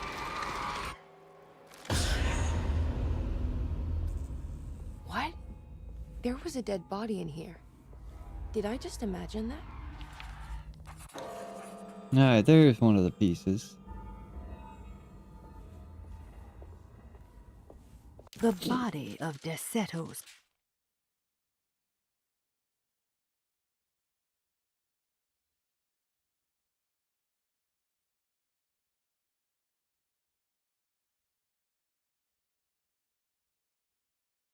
The dream of the grave under the cheniere suddenly vanished, and Emily found herself back at Deseto.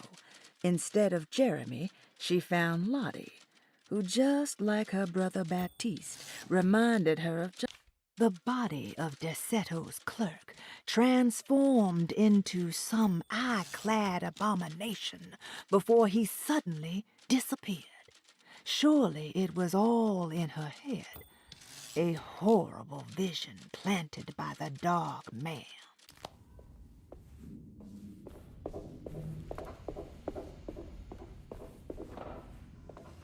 Alright, now we gotta go up to Cassandra's room and get that other piece.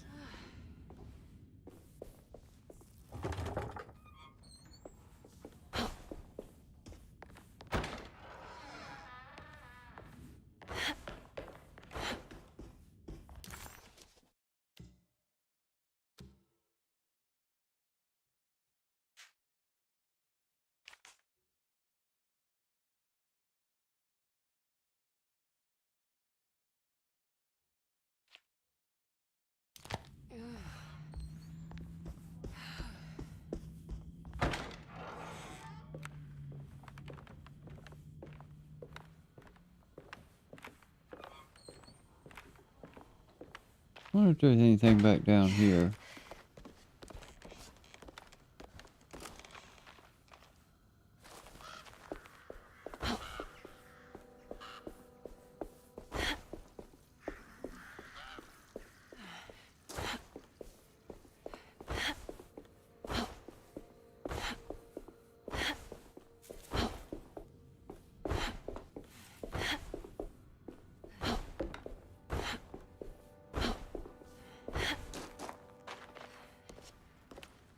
I think this is where that ladder falls down.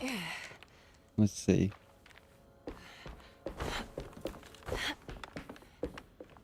Nope. Do I have this key now? I need the key. Nope.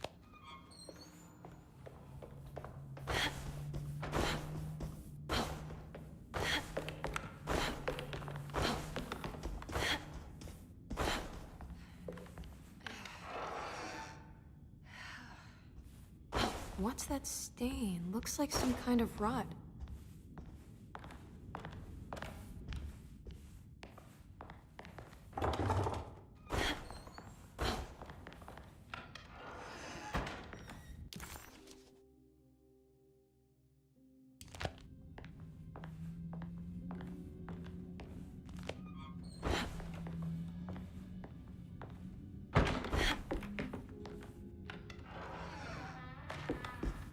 Alright, I think I gotta go to the other side now.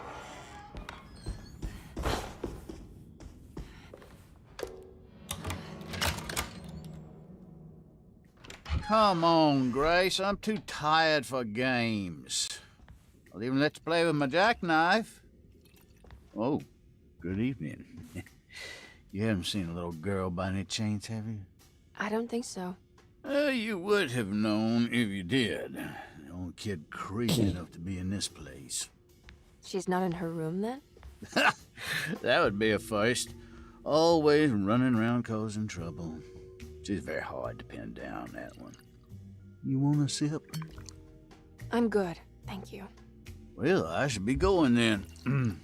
Unless there's anything you need from me. I just want to find my uncle before anything happens to him. Oh, don't worry, miss. He'll show up. He is much too lily-livered to kill himself. Why would he? It's his greatest ambition, didn't you know? Take care now.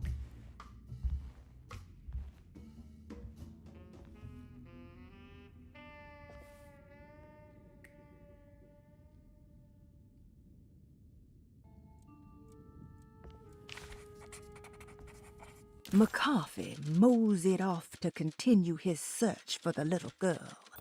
Emily had meant to ask why he was looking for her, but decided against it, fearing that it would just prolong an already awkward scene.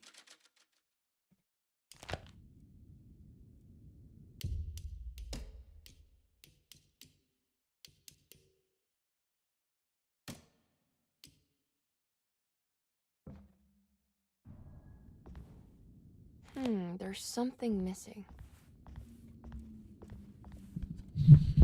Alright, I guess I'm gonna call it quits here.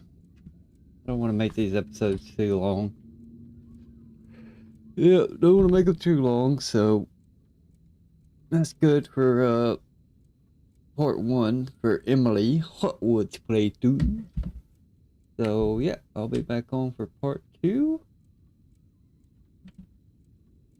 later on. Thanks for watching.